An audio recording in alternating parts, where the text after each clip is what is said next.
Yo, this is Set with Set Media, man. I'm here to talk to you about our partner, Kalshi.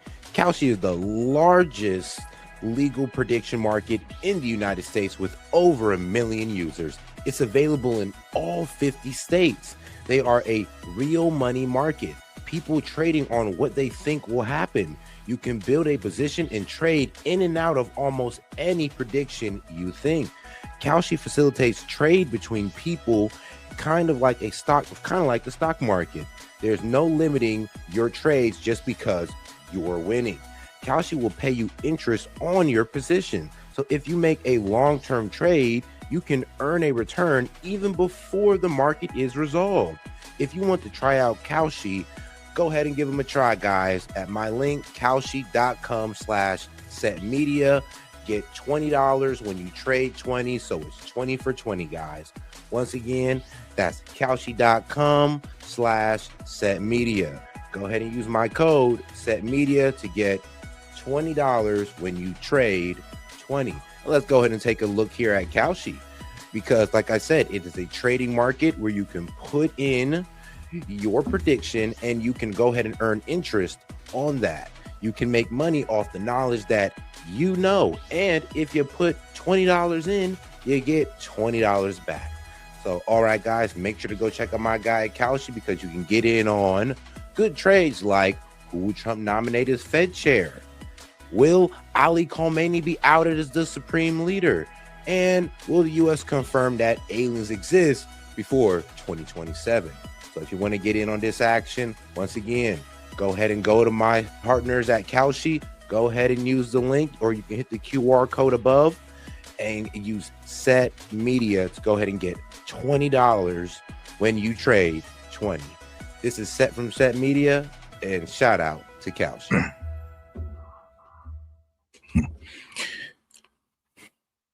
Yo, and we are live. Yo, this is Set with Set Media, guys, and I'm back with another one for you. And yes, this is an emergency live because Trump is about to make an announcement on the Iran war, which should be in about 7 minutes. They said 1 o'clock. So in the meantime, we're going to go ahead and get into some developing news, and then we're going to go ahead and check right in. All right, guys, let's make sure we're double tapping that screen and liking the video, and let's get right into it.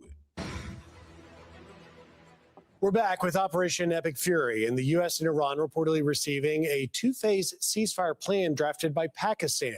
But President Trump is warning there will be strikes on power plants and bridges if the Strait of Hormuz isn't reopened by tomorrow's deadline. Matt Finn joining us now from Dubai with more details. Good morning, Matt.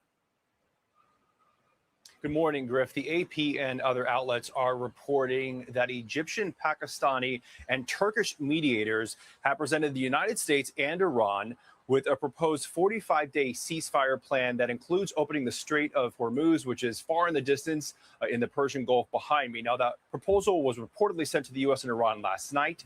The Strait of Hormuz has become a key issue for any peace deal, as Iran is wreaking havoc on commerce and law-abiding ships trying to pass through that strait. Also last night, President Trump warning Iran of an 8 p.m. deadline tonight for Iran to come to the table, or there could be many U.S. attacks tomorrow. The president writing Tuesday will be power plant day and bridge day all wrapped up in one in Iran. There will be nothing like it. Open the blinking strait, you crazy blink, or you'll be living in hell. Just watch. Jesus. Praise be to Allah. President Donald J. Trump. I'm telling you, every time I hear it, it doesn't sound any better, and it does scream like, yeah, bro, war crimes. Can you not say that out loud, or can you not say it out loud, and can you not do it? But hopefully, Trump is gonna come and announce the end to this war. This is what everybody's hoping, but let's see. I think it's like 5 minutes till. Now, over the weekend, I met in person here with Dr. Sanwar Gargash. He is referred to as His Excellency here in this country. He's an advisor to the president here. Dr. Gargash tells me that if the United States presents the right plan, the UAE, the country that we are in, will join the United States in using force on the Strait of Hormuz. Dr. Gargash saying, quote, "We're not ready to act as a maritime force, but we will join any American-led effort, international effort, to secure navigation in the Strait of Hormuz. We are ready to play our part." Also, Dr. Gargash telling us that he considers the United States the UAE's greatest security ally, and that the UAE is ready to, quote, double down on its relationship with the United States right now. Griff. Matt Finn, Live Force in Dubai. Matt, thank you very much.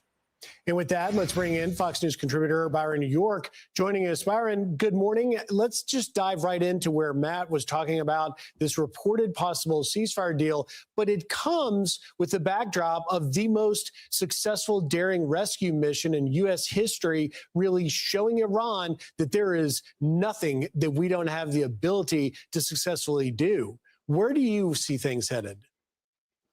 Well, first of all, the rescue mission sends a huge message to our enemies and also to American forces. Obviously, to our enemies, it does show exactly what you just said, which is the United States can reach anywhere and do anything. And to our forces, it shows the United States Army or the United States military is always behind you, always behind you. That's an extremely important message to send to the troops. Now, as far as what is going on, as far as the Straits of Hormuz are concerned, is that the president's Easter morning message clearly threatened attacks on Iranian power plants, on bridges, if they did not essentially open the strait by 8 o'clock Eastern time tomorrow night. Now, last week, the president was talking about getting other nations involved and having them police the strait if it were to reopen. So I think the president has maintained a lot of unpredictability on this. And I would imagine the Iranians have no idea what he's actually going to do. Well, and he certainly was direct and straightforward in his social media post yesterday. Yeah. But you talk about messaging, Byron. I think that's such an interesting thing. What message do you think this sends to NATO? Because you talk about other countries being involved. And I thought Ari Fleischer had a really poignant post yesterday talking about that NATO may never be the same. It was a lengthy list, but he's basically laying out the fact that NATO will never be the same because the Western countries, Italy, Spain, France, they have not owned up to their obligations under NATO, while the Eastern side certainly has, with Poland being the only one that spends more money than the U.S. on their GDP defense. Yeah, his posts, Ari's posts, set off a number of arguments, but clearly what he was saying is that some of the Western European NATO countries, France, Spain, the United Kingdom, by their initial refusal to cooperate with the United States in this, had really set a terrible precedent for themselves. And here again, President Trump was not asking them to send troops. He was not asking them to engage in attacks. He was asking for overflight rights and the right to use air bases, which the United States basically finances anyway. And yet those nations refused even that level of. Yeah, but let's be real though. It's like they have the right to refuse because who wants to get dragged into a war? Just because we let Israel drag us into a war doesn't mean that NATO needs to let the United States drag them into a war.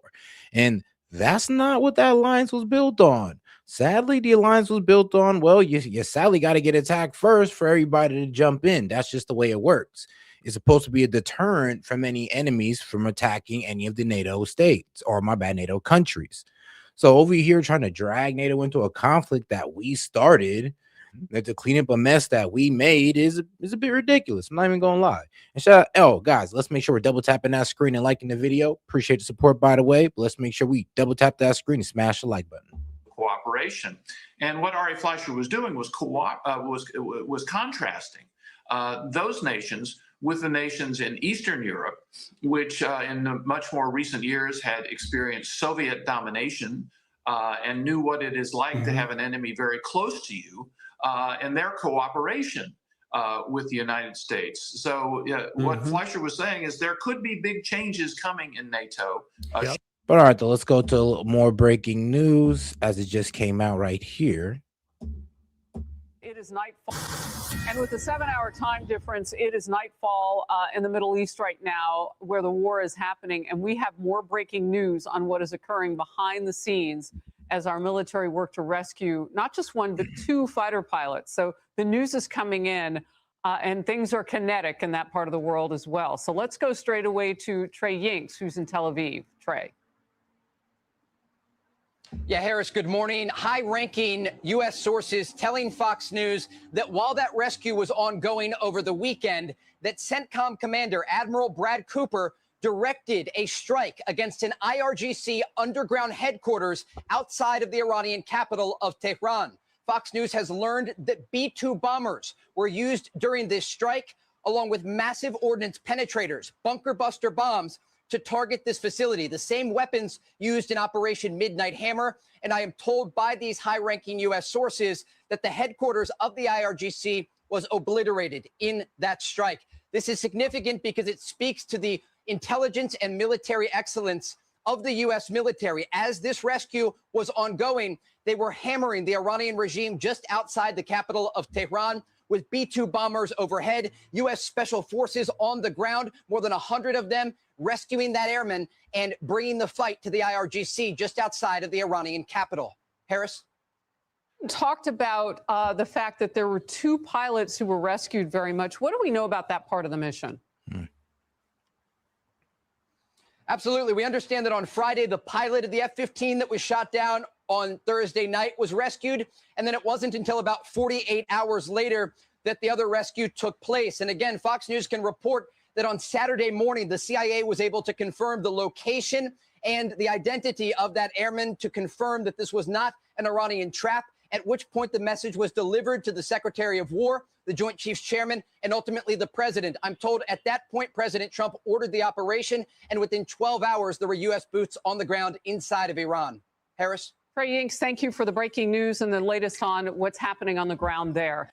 Be sure to like. And all right, guys, let's see what's happening on the left side of media. Still waiting on President Trump to take the stand. Learn that countries working. Oh, guys, let's not forget to double tap that screen and like the video, man. If you have any question, comment, jokes, or disagreements, you can go ahead and send it in the super chat. Great way to show engagement and to support the show. Appreciate the support, guys. End the war with Iran are calling for a 45-day. CNN has now learned that countries working to end the war with Iran are calling for a 45-day ceasefire. A White House official says the president has not signed off on the proposal, but Iran has already rejected it. It comes as the president threatens to escalate the conflict big time, demanding that Iran reopen the vital Strait of Hormuz by tomorrow evening. He tells Axios that if that deadline expires, and I'm quoting the president now, I am blowing up every, end quote. Do you know how seriously the president is considering this ceasefire proposal? Well, look, what we know as of now is that he is considering it. It's unclear, though, how serious he is actually taking it. As you mentioned, a White House official told us that he has not signed off on this proposal yet, and that it's just one of many ideas under consideration. But what I can tell you is that obviously we are now only 36 or so hours now away from that new deadline that the president had set for Iran to either reopen the Strait of Hormuz or face a serious and much more aggressive escalation in U.S. attacks, particularly, the president said, on energy infrastructure sites, civilian infrastructure sites. So we'll have to see. I think this proposal, and I should note, this proposal was drafted by U.S. intermediaries in this war, countries like Pakistan, Turkey, and Egypt, which have been passing messages between Washington and Tehran. They are the ones who had drafted this proposal. They delivered it to both countries last night. And so now we just are trying to get a sense of whether or not this is actually something that we could see happen. The idea, of course, behind it is they're hoping that a 45-day ceasefire could be enough time for both sides to really have much more substantial negotiations that could potentially provide an end to the war. But again, we don't really know if this is something that could actually move forward. But of course, the hope is that such an agreement could stave off what the United States and really what the president is issuing with those threats of escalation. I will say the Iranians, for their part, have said that they reject this idea of a temporary ceasefire. They said essentially in so many words that they want any sort of deal to be an end to the war. unclear if that's something that could actually be thought about. I think certainly not within the short deadline we're now facing at 8 p.m. tomorrow. All to say, the president's press conference will hopefully shed a little bit more light on this, as well as also give us a little bit more sense around the timing, of course, because that's been a huge, question this entire time. The president has shifted deadlines regarding how long he expects this to last. His most recent one was saying 2 to 3 weeks before he thought the war could be wrapped up. We'll see if that's still the case when he addresses reporters at 1 p.m. today, Pamela. Right. And I'm just wondering, we've seen the president in this war make threats and not follow through on them. Are you getting a sense from your sources how serious he is about this threat of going after civilian infrastructure in Iran if it doesn't open up the Strait of Hormuz by tomorrow night? Yeah, look, I've been talking to a lot of people in that building behind me, as well as throughout the administration, on this idea. I will say part of the reason we've seen that deadline shift previously, I mean, it initially gave one deadline. He pushed it 10 days. He's now pushed it again by another day, is because the Trump administration recognized to escalate in such a way, and of course, some of the things the president has threatened to attack could potentially amount to war crimes if you went through on, say, attacking desalinization plants. Bro, trust me, the war crimes, believe it or not, those are the small consequences, the consequences of his actions, if he actually was to carry that out. The big consequences would be Iran pretty much destroying the water desalination centers throughout the Middle East and energy infrastructure throughout the Middle East, and including Israel.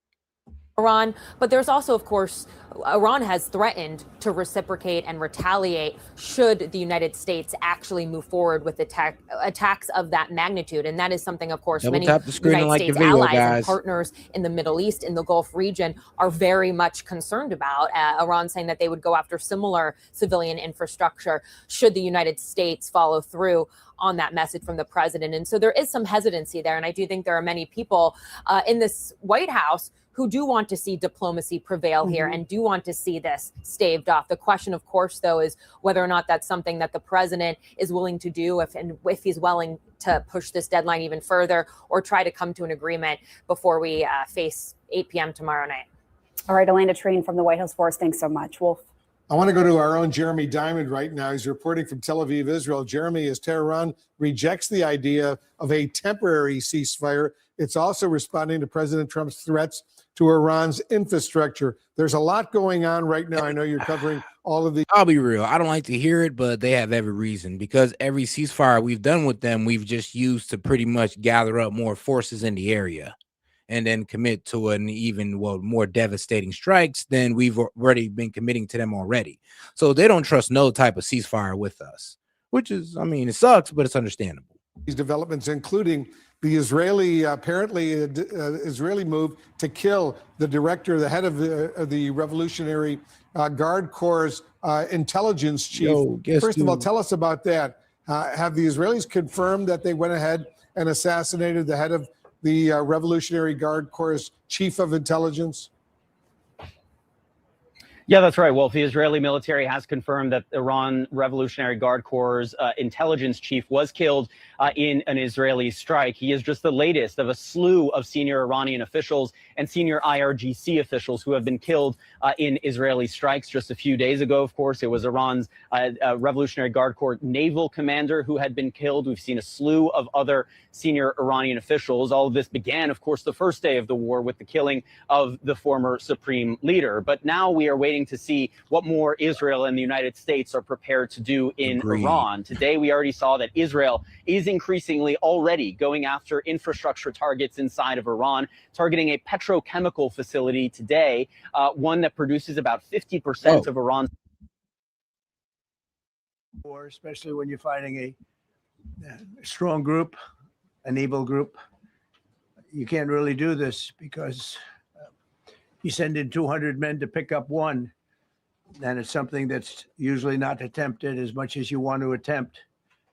And bad things happen to that one or two. And in this case, we did two, and might not have been attempted before, but we did.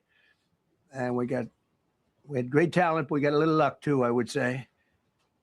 And we were helped by a lot of people, a lot of great people. And it was an honor to be involved with it. It's very historic. This is a rescue that's very historic. It'll go down in the books late Thursday night. An American F-15 fighter jet went down deep inside enemy territory in Iran while participating in Operation Epic Fury, where we're doing unbelievably well, well at a level that nobody's ever seen before. The entire country can be taken out in one night, and that night might be tomorrow night. Oof. Both members of the crew ejected from the aircraft and landed alive on Iranian soil. I immediately was asked to make a decision. I ordered the U.S. Armed Forces to do whatever was necessary to bring our brave warriors back home. A risky decision, because we could have ended up with 100 dead as opposed to 1 or 2. It's a hard decision to make. But in the United States military, we leave no American behind. We don't do it. Within hours, our armed forces deployed 21 military aircraft into hostile airspace, many flying at very low altitude, being shot by bullets.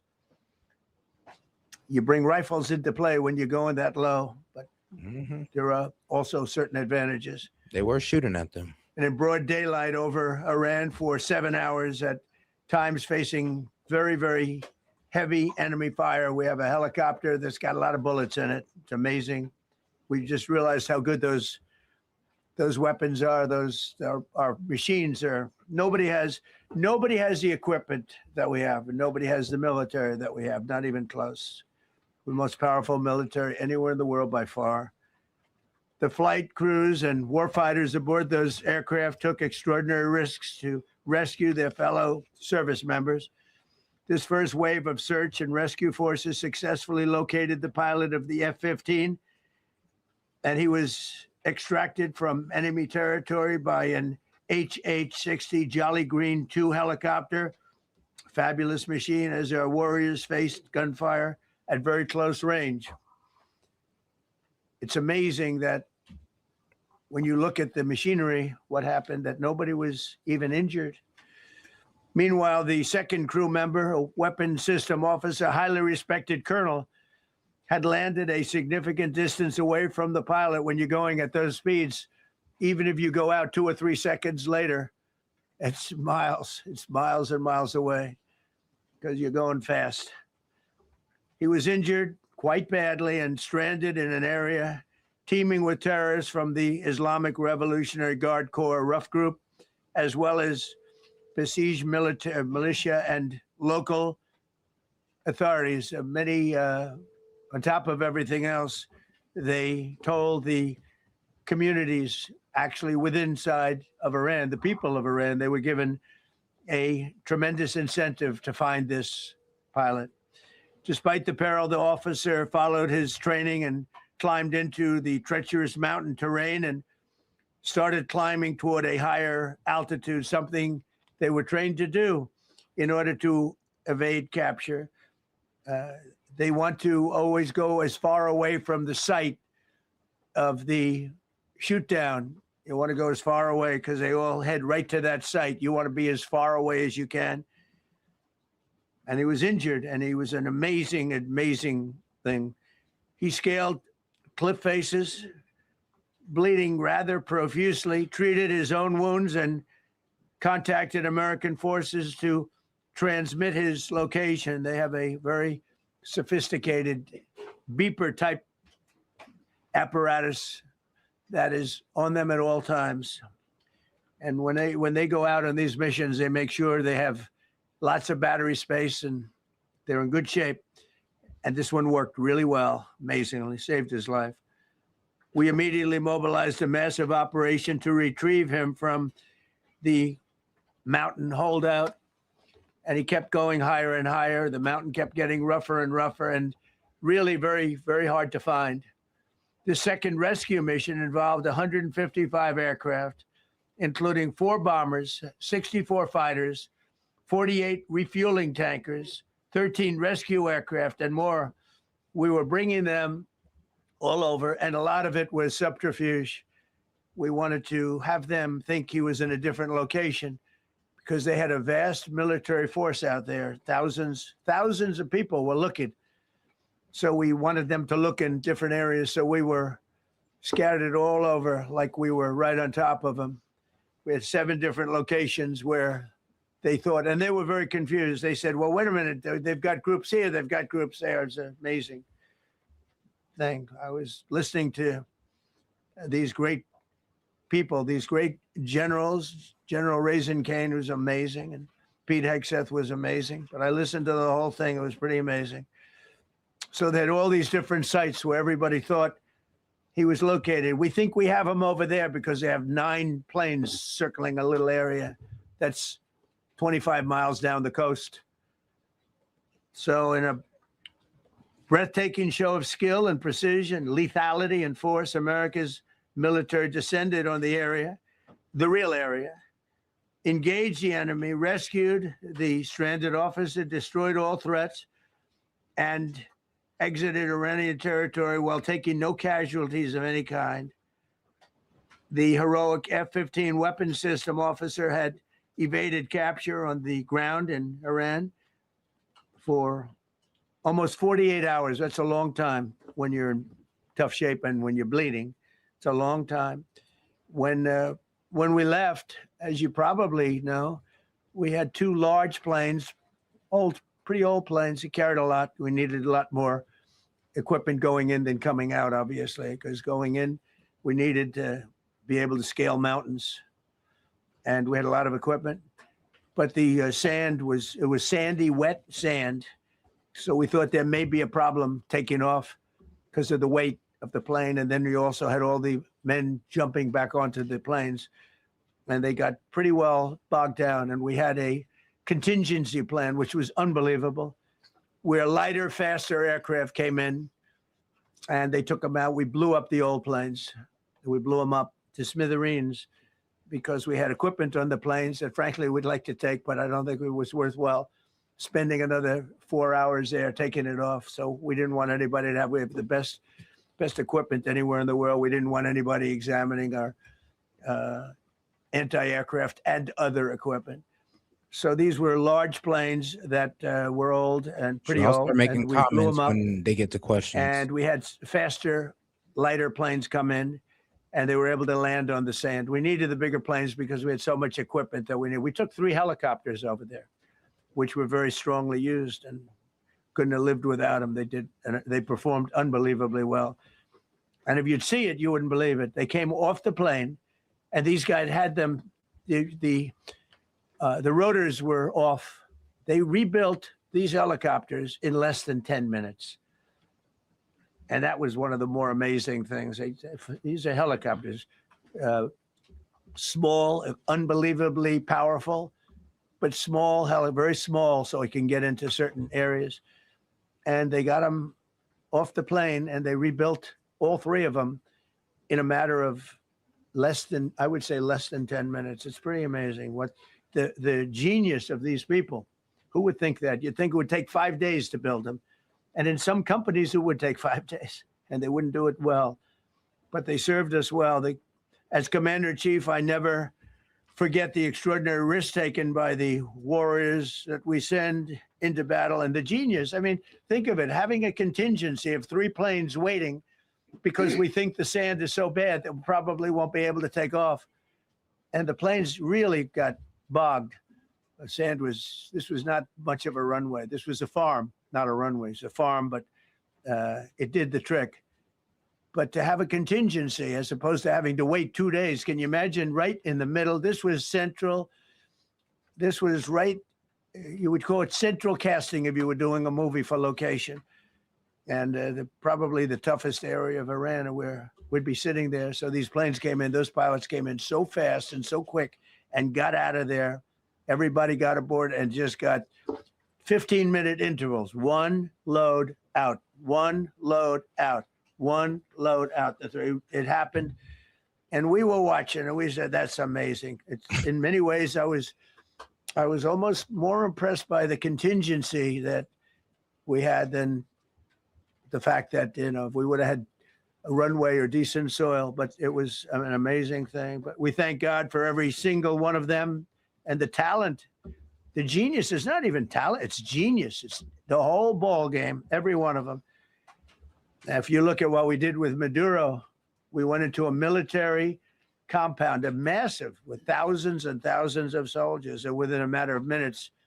And he lived behind iron doors. There were steel doors, broke them down so quickly. And within almost minutes, he was in the back of these planes. It was a similar group. Incredible. We have incredibly talented people. And if the time comes, we move heaven and earth to bring them home safely. We're going to bring our people home safely. I want to thank every member of the U.S. Armed Forces involved in these historic operations. They really were historic. It's just not something that's done. And you'd understand it. Not that they don't want to do it, but when you're going into areas, when you look at these helicopters, when you look at the amount of bullets and everything else that they took, when you go into these areas, you don't come out like we came out. God was watching us. I tell you, well, it was the Easter. We were in an Easter territory, I guess, but God was watching us. Amazing.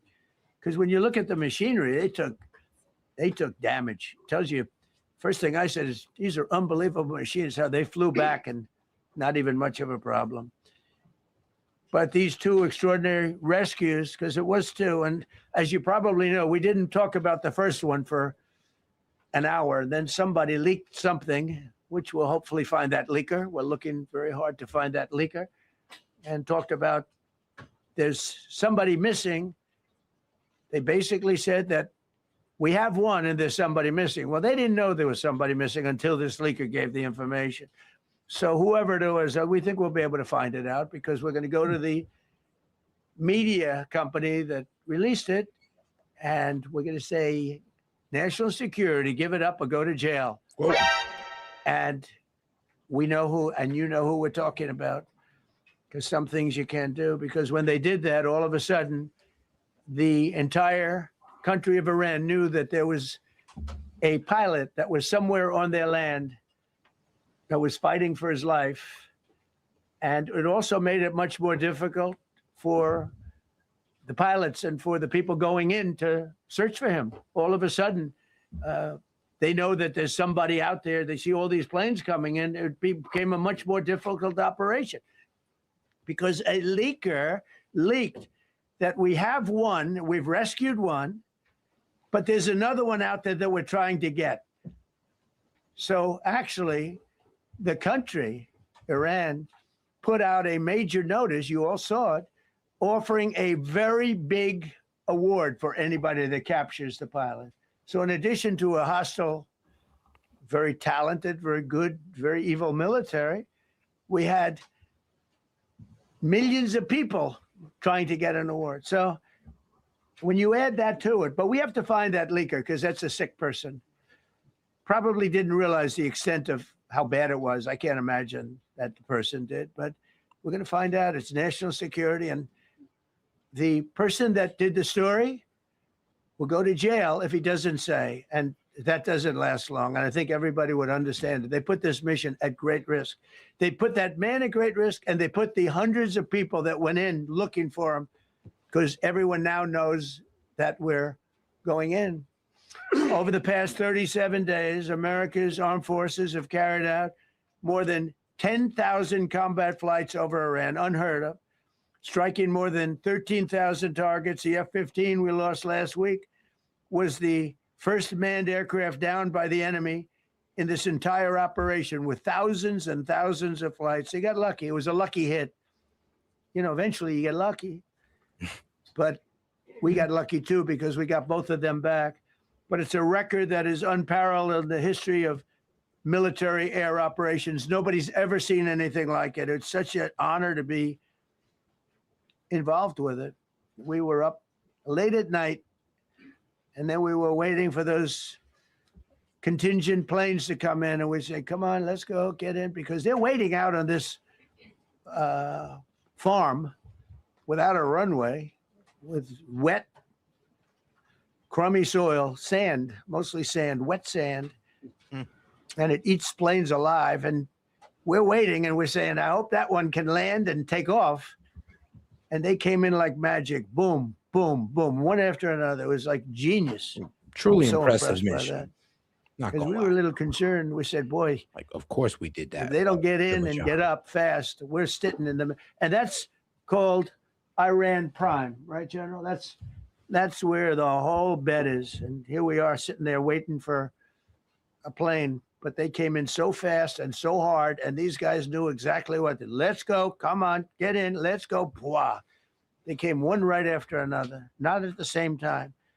They don't want to come at the same time. They had to come right after each other. They didn't have any room. There was barely any room to land. Tiny little patch of very wet earth and sand. So I'm so proud of the people that I have standing up here with me and many others that worked. I mean, so many. Steve Witkoff's over here. He's doing fantastically. Jared Kushner. But the people that are here, the job they did is amazing. And I think I'm going to introduce the head of the CIA, and he is a man he's central casting, okay? If we cast a movie, he's going to play the head of the CIA. He's one of the few. John Ratcliffe, he did a phenomenal job that night. He did something that I don't know if you want to talk about it. If you want, you can. I'm not sure you're supposed to. I'm not going to talk about it, but the CIA was very responsible for finding this little speck. It's like they used an expression on one of the shows. A general was talking about, it's like finding a needle in a haystack, finding this pilot. And the CIA was unbelievable. And you may, if you can, you'll talk. It might be classified, in which case I'd have to put him in jail if he talks about it. And I don't want to put him in jail. He doesn't deserve that. So, John, do you want to say a few words? Thank you. Thank you, Mr. President. It's a privilege to be here with you today to share what we can about this exceptional mission and to recognize the ingenuity and bravery of those who executed it, as well as the leadership and resolve of the president who ordered it. One thing that has been clear to me in this role is that the flawless military operations that the Department of War is known for are hostage to flawless intelligence. We saw that in the skies over Iran in Operation Midnight Hammer last summer. We witnessed it in Venezuela during Operation Absolute Resolve. We've seen it against the cartels in the Western Hemisphere, and we're seeing it every day in Operation Epic Fury, including this mission to rescue an aviator buried deep behind enemy lines. Because it is the unique tradition of the U.S. Armed Forces that we leave no man or woman behind, this was a no-fail mission. That was the spirit in which the president put us to work, and we were determined not to let him down or our airmen down. As an agency, the CIA possesses unique capabilities that only the president can deploy. Some of these capabilities fall under covert action authorities. And because covert means exactly that, I'm not going to be able to tell you everything that you want to know. At the president's direction, we deployed both human assets and exquisite technologies that no other intelligence service in the world possesses to a daunting challenge comparable to hunting for a single grain of sand in the middle of a desert. This was also a race against the clock, as it was critical that we locate the downed aviator as quickly as possible, while at the same time keeping our enemies misdirected. For that reason, in addition to the human and technical assets deployed by the president to find our airmen, CIA executed a deception campaign to confuse the Iranians who were desperately hunting for our airmen. On Saturday morning, we achieved our primary objective by finding and providing confirmation that one of America's best and bravest was alive and concealed in a mountain crevice, still invisible to the enemy, but not to the CIA. That confirmation was relayed by Secretary Hegseth to the president, and the operation quickly moved to the execution phase. Following the successful exfiltration on Saturday night, our intelligence reflects that the Iranians were embarrassed and ultimately humiliated by the success of this audacious rescue mission. When the president asked me to lead the CIA, he made it clear, get back to basics, no politics, no agendas, tackle the hardest problems, and execute the toughest missions. This president is about results. And now that's what his CIA is about too. The professionals at the agency and at the Department of War deserve immense credit for their flawless execution during this daring mission. Their skill, creativity, and courage are unmatched on the battlefield wherever they step. But none of that matters, and all of that is wasted without a president with the political courage to put them into action. Mr. President, I've had the privilege of seeing you act with political courage in the best interest of the United States up close on a daily basis, and I'm grateful that this successful mission has given the American people a window into that as well. The Secretary and Chairman will tell you that our service members' confidence is boosted by a Commander-in-Chief who has their back the same way they have yours. And I know that the confidence of CIA's officers is boosted by the knowledge that their work is informing a president who's not afraid to make the hardest decisions when the stakes are highest. And to the American people, your confidence should be boosted by knowing that the security of the nation is in the hands of a president who's willing to take on problems that have confounded both sides of the political aisle for nearly half a century. It is an honor to serve under a leader who just proved that you can believe him when he says, no matter what, we will leave no one behind. We will come for you. Thank you.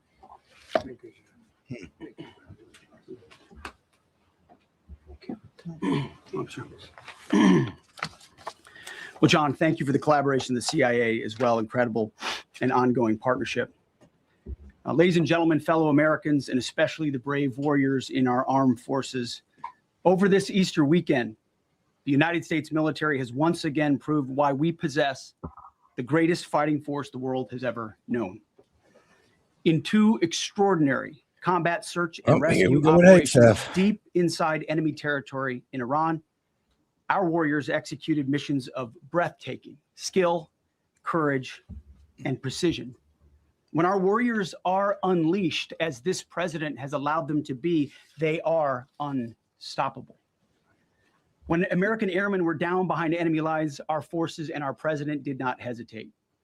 Special operators supported by elite air crews and intelligence professionals moved swiftly and decisively into treacherous mountain terrain under the constant threat of Iranian forces closing in. Ultimately, it was an impotent Iranian threat. And today, as the CIA director mentioned, Iran's military, and we know this, is embarrassed and humiliated, and they should be. Now, these are not routine operations. They were high-risk, high-stakes missions conducted in the heart of enemy territory. This was not just barely into Iran. This was deep into Iran, involving coordinated strikes to suppress threats, deception tactics to protect our teams, and full synchronization across air, ground, and special operations. The Iranians are still asking themselves right now, how did the Americans do this? One downed airman evaded capture for more than a day, scaling rugged ridges while hunted by the enemy. When he was finally able to activate his emergency transponder, his first message was simple and it was powerful. He sent a message, God is good. In that moment of isolation and danger, his faith and fighting spirit shone through. You see, shot down on a Friday, Good Friday, hidden in a cave, a crevice, all of Saturday, and rescued on Sunday. Flown out of Iran as the sun was rising on Easter Sunday. A pilot reborn, all home and accounted for, a nation rejoicing. God is good. Despite incoming fire and unforgiving conditions, our troops brought every American home. No American lives were lost. We leave no man behind, and that is not luck. It's the result of unmatched training, superior technology, an unbreakable warrior ethos, and sheer American grit. Our special operators, pilots, and support crews performed with near perfection under fire, and they were lethal.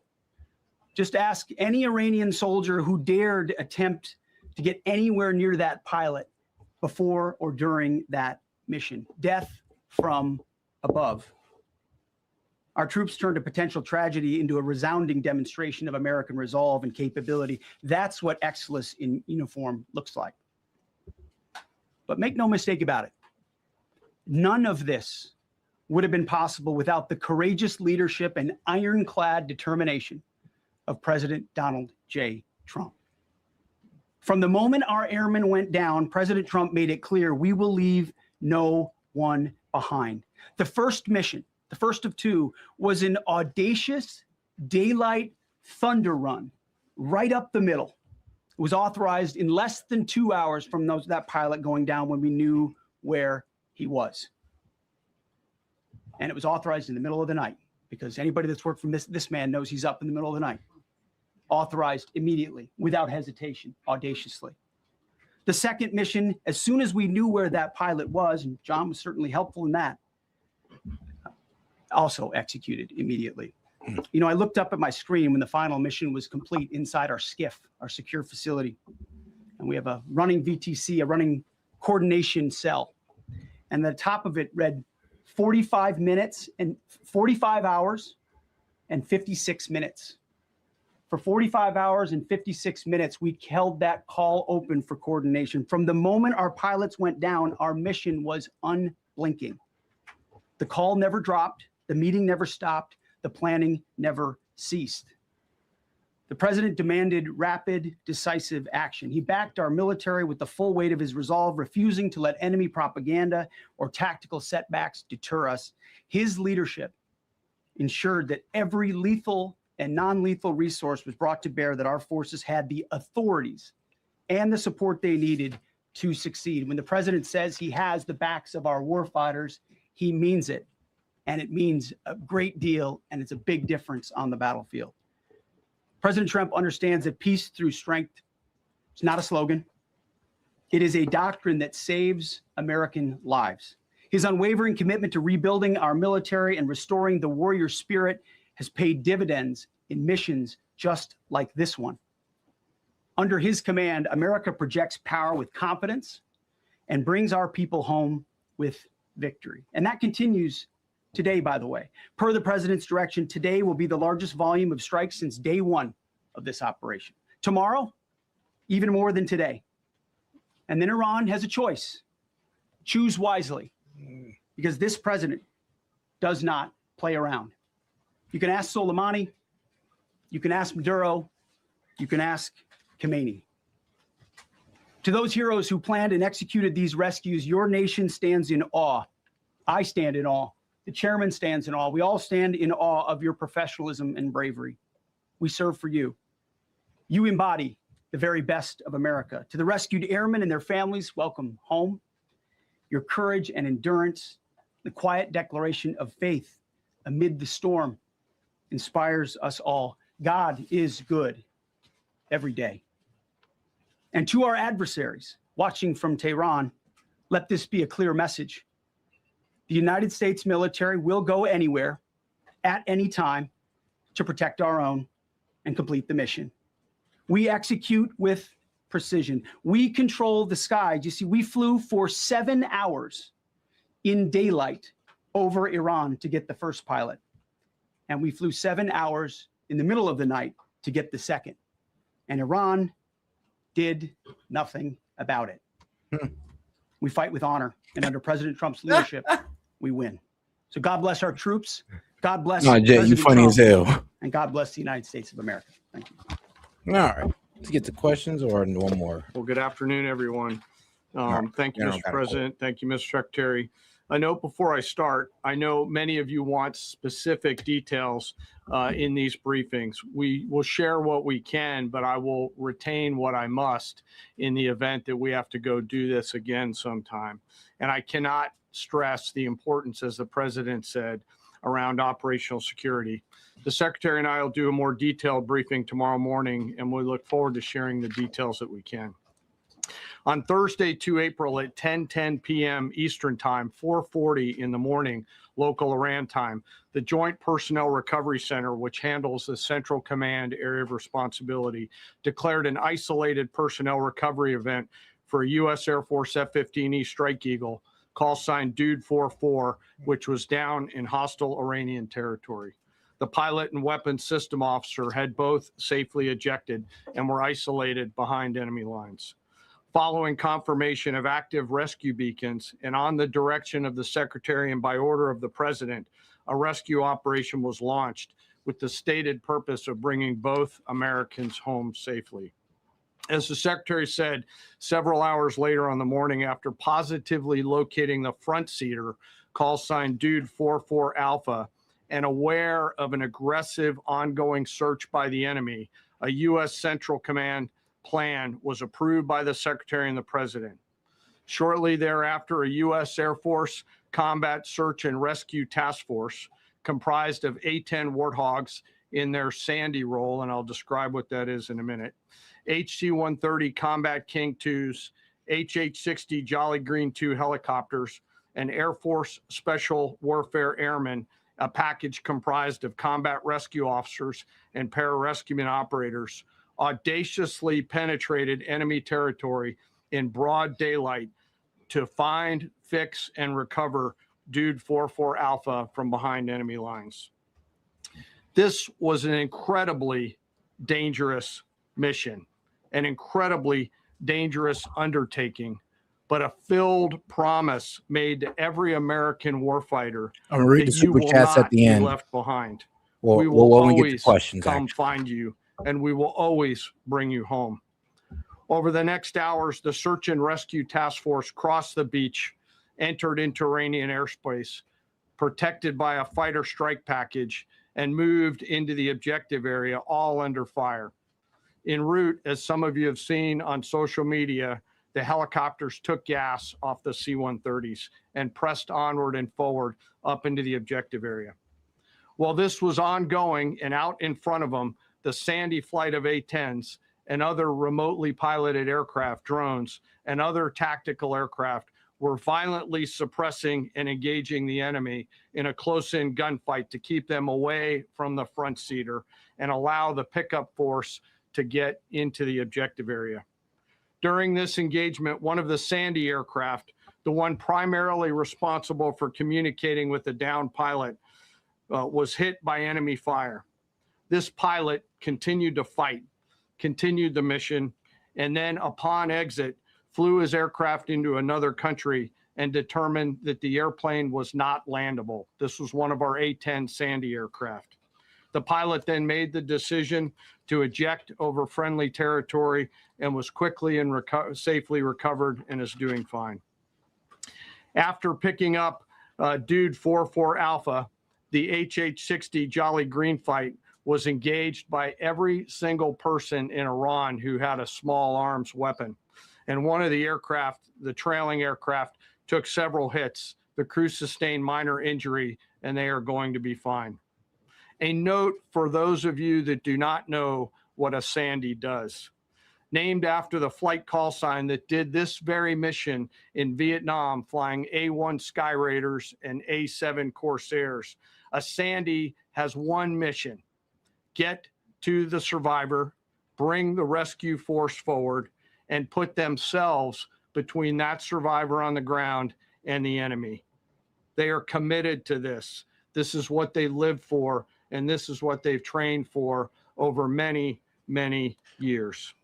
The A-10 force and the rescue force intervention is not what we voted for. did a fantastic job rescuing Dude 44 Alpha. But shout out to He was recovered Friday afternoon. As I said, and the nation needs to know this, this was an incredibly brave and courageous mission, and a testament to the courage, skill, and tenacity of the joint force and our leaders. And especially a daylight option, having the guts to try, means so much to so many. Meanwhile, the backseater, as the President and the Secretary have said, had continued to work and survive. Through the hours of daylight, Dude 44 Bravo, the backseater, evaded. Using every means available, the efforts of the United States military, the Central Intelligence Agency, and others were attempting to find and locate with precision Dude 44 Bravo, the backseater. A note on the back seater and the front seater. The single most important contributor to a successful rescue operation is the spirit of attack inside the heart of that downed aviator. Their will to survive, their will to evade, their will to recover is everything. In this case, the backseater's absolute commitment to surviving made much of our efforts possible. On Saturday, 4 April, after establishing positive communications with the backseater, we learned, as the president said, that he was injured and actively evading enemy forces. And thanks to our interagency partners, we were able to get eyes on his location and positively ID him. Throughout this entire time, the enemy force continued to search for 4-4 Bravo, and the joint force continued to strike them over and over and over again. Fighting off marginal weather in Iran and the enemy's search for a second time on Saturday, at the recommendation of the CENTCOM commander and at the approval of the Secretary and the President, we launched a rescue task force to recover Dude 4-4 Bravo. Again, this came to the President and the Secretary for approval, this time with a much larger force package based on the time that the enemy had to prepare to find 4-4 Bravo. Again, this force was protected by A-10 Warthogs using the Sandy call sign. And this force had one single mission: do everything they can to bring an American home. This meant having a plan, being prepared to execute that plan, and more importantly, being prepared for multiple simultaneous contingencies. And because of this force's professionalism, grit, and determination, fight off two enemies at the same time: the enemy searching for 4-4 Bravo and contingencies, which anyone who has done these types of missions knows we run into every single time. The force fought off both of those enemies incredibly well. During the period of darkness on Saturday, and as the Secretary said, into Easter Sunday and into the daylight, the force fought its way in and rescued Dude 4-4 Bravo. They were protected overhead by an air armada, including tactical drones, strike aircraft, and others.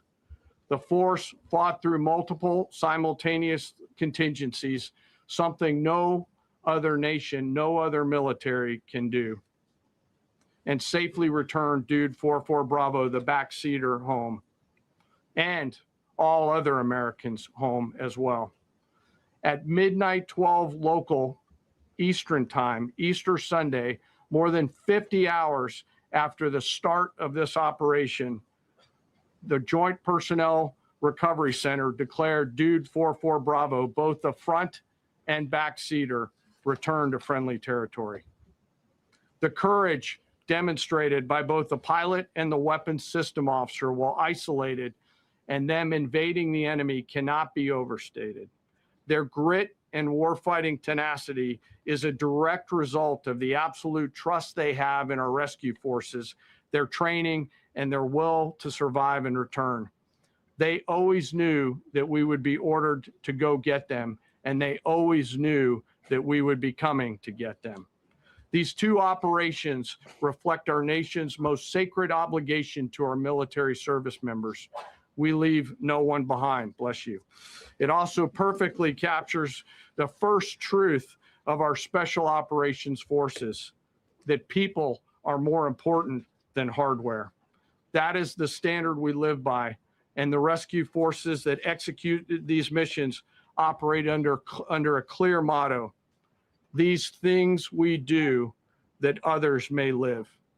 Their actions were a direct embodiment of that commitment to others, and I could not be more proud of each and every one of them today. As the Secretary said to our enemies, this operation serves as a clear reminder of the capability and will of America's joint force. The United States of America will recover our warfighters anywhere in the world, under any conditions, when we want to. We will always bring overwhelming skill and firepower.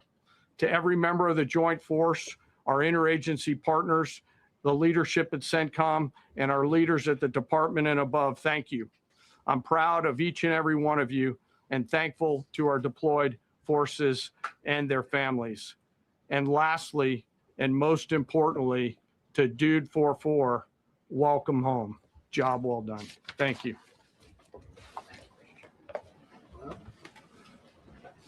Pretty amazing. Pretty amazing.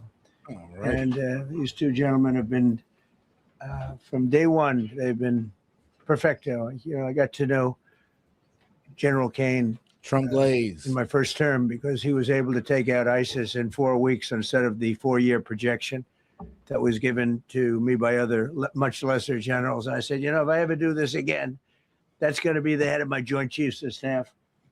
And we worked it that way, didn't we? It's amazing. He took out ISIS. We defeated ISIS in 4 weeks. I was told it would take 4 years. I flew to Iraq to find out with the greatest equipment in the world, why would it take 4 years? And he told me, sir, it won't. It'll take 4 weeks and you'll have time left over. And that's exactly what happened. So he's great. And Pete, all I can say is that he was treated very unfairly. And now those same people that treated him unfairly, that fought against him, they called me up saying, what a great choice he was. They said, well, what happened during his nomination? What happened to you? I'm telling you, people that were not for him, senators, friends of mine, sir, I don't think you're doing the right thing. Now they're calling me up. What a choice. These two guys are fantastic. And John Ratcliffe was incredible. It was actually their genius that called us from, he was 40 miles away. And he said, you know, we're seeing something moving up in the mountain. This is at night. And they kept the camera on him for 45 minutes. It wasn't moving. And they said, you know, probably wrong, but we're seeing something moving. This is a vast mountain, vast, thick, with bushes, trees. He said, we see something moving 40 miles away. Barely got out of there. The head of a human being, I'm telling you, it's moving. And then all of a sudden, 45 minutes later, he moved a lot. Stood up, and they said, we have him. And that was really the beginning of something incredible. We had an idea where he was, but not specifically. That's a big mountain. So I want to thank the CIA, too. I don't think they get enough credit for the great job they've done. Yes, please. Thank you very much, Mr. President, for this great opportunity. Country it has super army. You make a difference, Mr. President. Thank you for your greatest leadership. Thank you. I have 2 quick questions, Mr. President. What was your reaction when you learned that Kurdistan region had resumed? All right, go. Now let's go ahead and read some chats here. Shout out to my man Noah. He says, let's see, Tyrus or Tyra is the Norse god of war, justice, and honor. Both the Christian God and the God I follow would be pleased with this war. This is in my opinion. All right. Shout out to my man Noah. And shout out to my man Monty on Rumble. He says, so that others may live. That's the job I'm currently training to do. And shout out to my man Monty. All right, let's get back to it. Exporting oil to the international market with your support as United States of America. Well, I expected that. We've gotten along with the Kurds for a long time, so I expected that. Another question, The Kurds aren't going in. What would be your reaction if the Iranian people rise up against their regime during a ceasefire, Mr. President? Well, they should do it, but again, the consequences are great. I mean, they were told you, if you protest, you will be shot immediately. You saw what happened to the young wrestler. He was a great champion, by the way. He was a great wrestler, one of the top in the world. And he and his 2 friends were hung. And all they did was say, yeah, because they hacked to death they hacked to get to death a police officer. And this was the reason that Iran gave. So, you know, we believe that he got hung for no reason, but Iran gave the reason. They're like, yo, he hacked to death 2 police officers. Now, if you want to believe that, I mean, that's up to you. But they did give a reason. All right, let's get back to it. And don't forget to double tap that screen and like the video, guys. A little bit about liberty. They wanted liberty, and they were violently executed. but the number is up to probably 45,000 people were killed. So here's the worst thing about this protest. I don't like when he talks about it because let's be real, we kind of did those guys dirty. Those guys who like actually wanted to go against the regime, we did them dirty. We sent them to Mossad and the CIA. We handed them out guns, and then it turned into a gunfight between the protesters who had guns and the police. And then innocent protesters got caught up in the middle. And here's the thing: now there's cracking down on these guys, executing them left and right. Because why? Trump never pulled up. Never pulled up. I mean, I guess now, but now all of them are in danger. You know, when somebody stays in a house, when they know if they walk out of the house to protest, they'll be immediately shot and killed. And they issued that, you know, that was publicly issued. It's not a secret. That's why so many people say, oh, well, why are you doing this way? We can't let Iran have a nuclear weapon. You know, we got agreed regime change. We do. We're dealing with a much different regime than before. We're dealing with different people. They're smarter. Ooh. I think they're sharper and far less radical. I mean, like, I'm sorry, Trump. I want to believe you, but you just say, no, we got regime change. We're just talking to completely different people. It doesn't mean anything. They're still shooting off rockets. Bro, we got these guys still out here threatening to destroy energy infrastructure if we hit theirs. They're still shooting into Israel. They're still sending drones at our bases. Like, who are you dealing with? Because there obviously ain't any different from the last people. But, I mean, never know. We'll see. We'll see. I doubt it. And shout out to my man Noah Joyner. He says, I meant to say unpleased. Okay, good. Okay, good. Because I was like, damn, please. But he said, all right. He said, yeah, the God he followed be unpleased. All right. Wow. I'm happy to hear that. We have regime change, but we didn't do this for regime change. We did it for the fact, and my view was very simple. I saw somebody said, oh, he doesn't have a plan. I have the best plan of all, but I'm not going to tell you what my plan is. You know, they want me to say, here's my plan. We're going to attack at 9:47 in the morning, and then we're going to do this, and then we're going to, and if you don't do that, they say, I have a plan.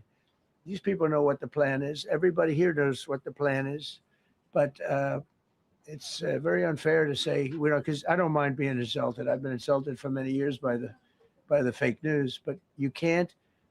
It's so bad for the people that are so pro. You just saw two great, and John Ratcliffe, three unbelievable people. They have a plan. Every single thing has been thought out by all of us. Sure. But I can't reveal the plan to the media.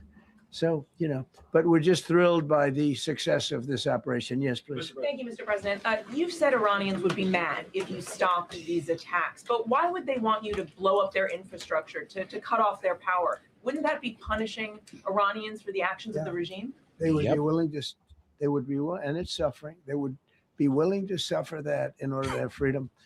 The Iranians have, and we've had. Hey, yo, that is wild. He said that. He's like, yeah, you know, they'll be willing to suffer, you know, not being able to, you know, have any electricity, not be able to get any clean water. Yeah, they'll be able to suffer that all for the sake of freedom. Hey, yo, that is wild. Numerous intercepts. Okay, please keep bombing. Bombs that are dropping near their homes. Please keep bombing. Do it. Bro. And these are people that are living where the bombs are exploding. And when we leave and we're not hitting those areas, they're saying, please come back, come back, come back. These are the people. I don't know what they do. All I can tell you is they want freedom. They have lived in a world that you know nothing about. Bro, shutting off their lights and their water is not going to bring them freedom. If you think that that's going to make them turn against the regime, Trump, you've lost it. No, that's going to make them double down on their support for the regime, because it wasn't the regime that destroyed their water desalination center. It wasn't the regime that destroyed their energy plants. No, it's the United States and Israel that's going to be the one doing this. So it's kind of wild that you even think that would be the mindset of the Iranian people. Like, wild. Maybe a small few, but I'm pretty sure even the people who are against the government is now going like, look, I may be against the government, but I'm not for America just flattening Iran. Wild as hell to say that. You know, I mean, shout out to my man Chad. He says, liberate Iran from electricity, schools, and hospitals. Like, bro, literally, it's like, what are you saying? Like, no, don't do that. Like, bro, this man's trying to cook himself at this point. It's a violent, horrible world where if you protest, you are shot. Remember the great woman protests where they had 400,000, 500,000 women, and they were all enthused and they were going to protest, and everybody said, oh, the regime's going to come to an end. And then Oh God, do me a favor and double tap that screen and like the video, guys. Let's get more people on the conversation by double tapping that video or smashing the like button, depending on how you're watching. all of a sudden, boom, boom, 5, 6 different areas. A woman would go down right between the eyes. They had snipers. They had 5 snipers. That's all it took. And those 400,000 or 500,000 women said, oh my God, what's that? Oh, look over there. What's that? A woman shot right between the eyes. And after 5 or 6 of them go down, then you start hearing the purr through the vast number of people. And then they said, oh my God, who would do that? And they're incredible people, but they've lived so horribly. They've lived so horribly. You know, Iran was a great country if you go back 25 years ago or so. The Persian people, they're incredible. Not 25 years ago. I mean, according to you guys, Iran was great when it was under the Shah and the people were being kind of, you know, I don't know, kind of going through the same thing they're going through now. Secret police cracking down on them while the Shah sells out their resources to, well, the Americans and the Brits. I mean, if you call that being great, then okay, but I don't think the Iranians would agree with you. Smart, brilliant, actually. And I know so many. I know Smart coming and from New brilliant York, when they let originally, I know so many people from Iran. They're incredible people. That's Incredible crazy. energy. AKA, they're only smart and brilliant when, well, pretty much when they let us finesse them. Yeah, that's the only time when they're smart and brilliant. When they let us finesse them for their resources. And very, very brilliant people. But when you're standing in a group and protesting and you have a woman, in the case of a woman, remember the Great Woman March, everybody was saying, oh, this is the end of the country. And then snipers selectively picked. Every single one was shot right between the eyes from a long distance. They were on top of buildings. Nobody even knew where they were. Where they coming from? This wasn't like a machine gun, which is also very bad. They've done that too. They did that recently. This was snipers sitting on the top of buildings, aiming and hitting women. And when they see people go down and all of a sudden there's a riot in the reverse direction and they never came out again. And a lot of the news doesn't talk about that. They talk about, oh, well, I don't know. Maybe they felt so emboldened because you told them that we were going to back them up and we didn't really back them up. Like people literally thought you were going to drop like, I don't know, a Call of Duty care package on the ground with guns, ammo, and some money, but we didn't. No, we just sent the Mossad in there and gave them a bunch of like ragtag guns and said, good luck, bro. And they got, well, I mean, they got squashed. That's just the fact of the matter, sadly. I wish it had worked out too, bro, but it didn't.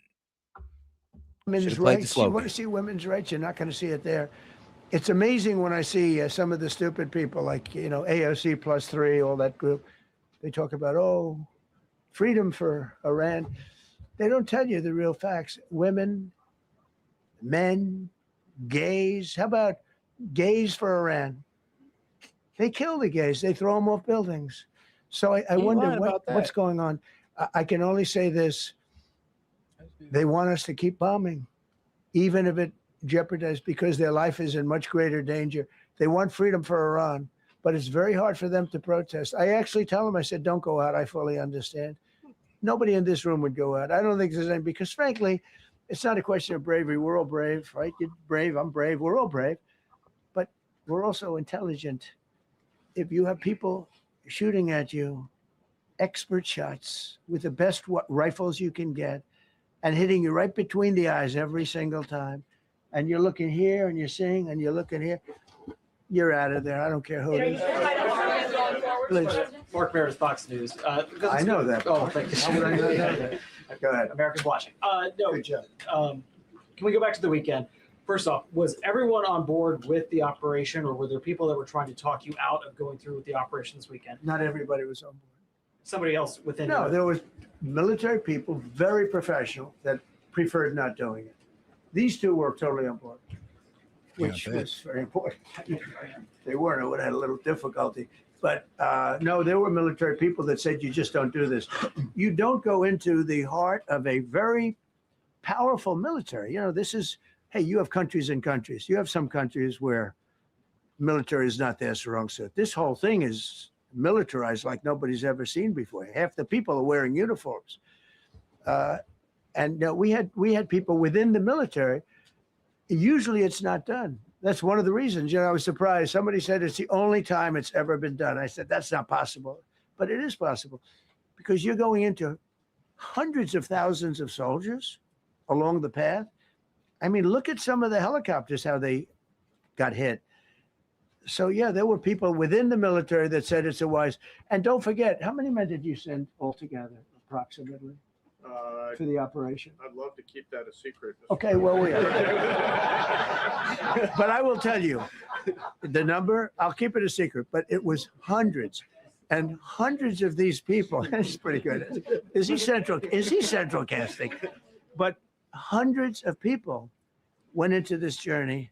Hundreds of people could have been killed. Forget about the equipment. A lot of equipment. Nobody cares.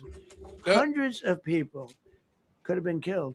So we had people that were within the military that said this is not a wise, and I understood that, but I decided to do it. Was there a point that that you were thinking there's too much on the line, and somebody was saying maybe we abort this now and wait? I mean, given the resource, like the general said, it seemed like there was so much on the line here. You must have been thinking, well, this could have completely changed. So the first one, which was in many ways as dangerous as the second, I guess it gets, because we're flying over daylight.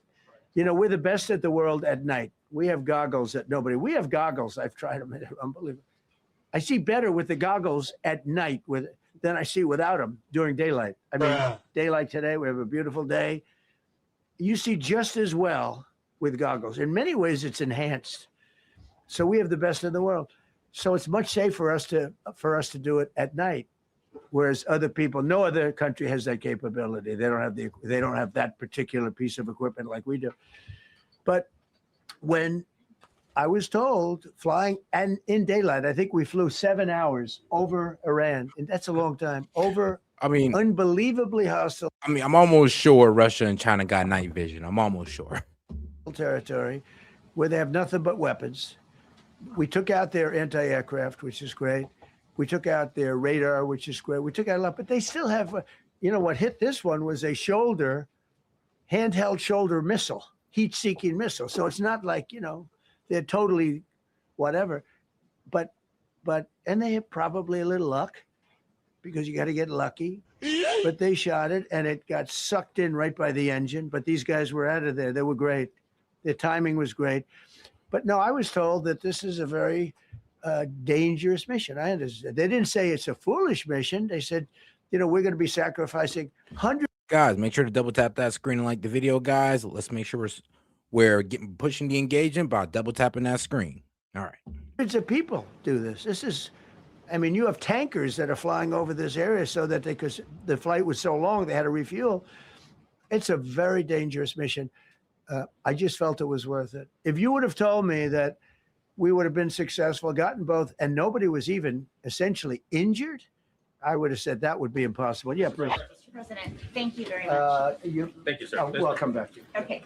Given that you are now dealing, you say, with a more reasonable, less extreme leadership in Iran, what does that mean for the protesters, for the human rights movement in that country after this conflict? Well, What's your positive. expectation? Yeah, if they assume control, if we do something and they assume control, I think it's very positive, a big step. I don't think you'd see the radicalization that you have seen in the last. Look what happened. I mean, women are being executed because they're not properly clothed, they say. They're not properly clothed, and they execute the women. They shoot them right on the street. No, you have a much different group of people. Now, I'm not saying we are dealing with them. Essentially, they have till 8 o'clock tomorrow night, Eastern time. But we are dealing with them. I think it's going well. Mr. Witkoff is here, and JD's involved in the dealing. Mr. Witkoff is sitting right here, and I think it's going fine, but we'll have to see. You have to understand, we've been dealing with these people for 47 years. I'm standing here with a much more powerful Iran as of a month ago, not anymore. Right now, they are decapitated. But I'm standing here a month ago with a much more powerful Iran than it was at any point during 47 years. This should have been handled by 7 presidents, a lot of presidents. And those presidents are saying now, every one of them to their friends, we should have done this a long time ago. Yeah, I don't know about that, dog, because I think every president kind of seen that, yo, taking on Iran is a different ball game. It's like, of course, the mountains, the terrain, of course, mountains, like, the terrain of Iran is not so good. The fact that they got a pretty decent sized army and they have a pretty decent size, ballistic missile capability. So, yeah. When Barack Obama was asked to do it, he said no. Clinton asked to do it, he said no. They were trying to get Bush to push into Iran after he got done with Iraq. He said no. So trust me, everybody knew that Iran was a different ball game, and that's why they didn't want to pursue it. But I mean, hey, Trump, they got you to do it, so hopefully it works out. It doesn't look like it, but hey, fingers crossed. So it's not something I like doing. It's very dangerous, and we're getting them at the height of their strength. If I didn't terminate the Barack Hussein Obama Iran nuclear deal, they would have had don't forget, that was a path to a nuclear weapon. Remember this. He chose Iran over Israel, pure and simple. How Israel can vote for a Democrat is if you're Jewish in New York City or any place else in this country, and how you can vote for a Democrat is unbelievable, because he chose Iran, a very hostile Iran. Remember when he filled up a 757 with cash, billions of dollars of cash, and he sent it over to them. Then they gave them tens of billions of dollars. He chose Iran over Israel and really the Arab world, if you look, because, the other, Saudi Arabia, Qatar, UAE. I mean, you take a look. I mean, I can add Kuwait and I can add Bahrain, and you can add others. He chose such an unlikely candidate. Nobody could believe it. Frankly, if you're going to choose between Iraq and Iran, he should have befriended Iraq. He went in the exact opposite direction. What you mean, bro? We were supporting Iraq's effort into Iran, bro. We helped this guy Saddam gas the Iranians, and they still won. So I'm sorry, but trust me, we tried that already, Trump. It failed. Like, oh, he definitely doesn't know, I guess. Of all thinking. That's crazy. And he made a terrible mistake. But that was a road to a nuclear weapon. And when I terminated that, everyone said, oh, he terminated it. It was one of the best things we ever did, because he had a road to a nuclear weapon. And it was a very short-term deal. Countries don't do 10-year deals. Countries do hundreds of years. You don't do a 10-year deal. For a country, this isn't, you're a landlord and you're renting a store on a certain street and you give somebody a 5-year or 10-year lease. This is a country. It was a short-term deal. It was ready to expire. I terminated it before it expired. Took a lot of heat, and it was one of the best things I ever did, because he would have had a nuclear weapon. Then he would have had another nuclear weapon, had those beautiful B-2 bombers not gone in 8 months ago, and obliterated that site. And by the way, the word is obliteration. CNN said, well, maybe it wasn't complete. Well, let's be honest. We didn't blow up their Mount Fordo because these guys wasn't willing to talk about their nuclear capabilities. We blew up Mount Fordo, one, to save Israel and get them a way out of that 12-day war, and two, because Iran wasn't willing to give up their ballistic missiles. Well, give up their ballistic missiles or their proxies. And because they didn't want to concede to that, that's the reason why Midnight Hammer happened. I mean, if this was about their nuclear capabilities, trust me, we'd have had a ceasefire and a peace deal a long time ago. It was so complete that they still haven't been able to get it. It was obliteration. But if we didn't hit them, that was a courageous decision, too, because we had all those planes flying in at night with very little cover, unbelievable stealth planes, and they were able to do their job. If we didn't do that, Iran would have had a nuclear weapon at a high level, either one of those two instances. And if they did, in my opinion, I told this to Bibi Netanyahu yesterday, Israel would have been extinguished. Large portions of the Middle East would have been extinguished, whether it's Saudi Arabia, Qatar, UAE, or others. And you saw that with thousands of missiles raining down upon them. They didn't think they were going to be hit. They thought they'd be watching us fight. No, what you mean? They knew they were going to get hit because Iran told them they were going to get hit, and that's why they were trying to stop you. The only person that was trying to push you towards them in the Gulf states were, well, Saudi Arabia, because they really don't like Iran. Well, the government of Iran. But no, everybody else was like, don't do this because Iran told us that they're going to start attacking our bases. Saudi Arabia was confident in their in their defense system, and that confidence is lost now. But yeah, don't sit there and pretend like all the Gulf states were just like, or all the Gulf countries were just like, let's go right into war with Iran. We'll back you up. Or no, and trust me, they didn't sit there either in ignorance and go like, wait, we're getting hit too, Iran. How could you? No, they knew they were gonna get hit if we attacked them. They told everybody if we get hit, we'll start attacking U.S. bases throughout the Middle East, aka their neighbors. And all of a sudden, UAE got hit by 1,500 missiles. He would have taken them out also. And they were powerful. If I didn't come along and terminate the Obama deal, which was terrible, the Iran nuclear deal was a road to a nuclear weapon, a big one. How was that a road to a nuclear weapon when we had eyes on their nuclear capabilities? We was getting reports on it. They was abiding by it for all 3 years. What was the problem again? Like, if this is all about, making sure they don't get towards a nuclear bomb and we had all eyes on them, like, explain that. Unlimited, legally. I terminated it without even much thought. It was so easy. I terminated that, and then the B-2 bombers. And I did one other thing. I had killed Qasem Soleimani, who was an evil genius. And the reason I did it, I heard he was going to knock out 5 of our military bases. And had he lived, I believe we would be fighting perhaps a different Iran right now, because he's never. All right, we got one of them in the chat. It's like, no, bro, they were allowing inspectors in. If you listen to the IAEA reports, they were letting inspectors in during the JCPOA deal from 2015 to 2018. When the United States pulled out of that deal and we no longer held up our side and we put back on the sanctions and we made the IRGC a terrorist group, that's when these guys start going outside of the deal. So the problem is with a lot of people is that they like to start things off in 2021 when they came out to have 60% enrichment.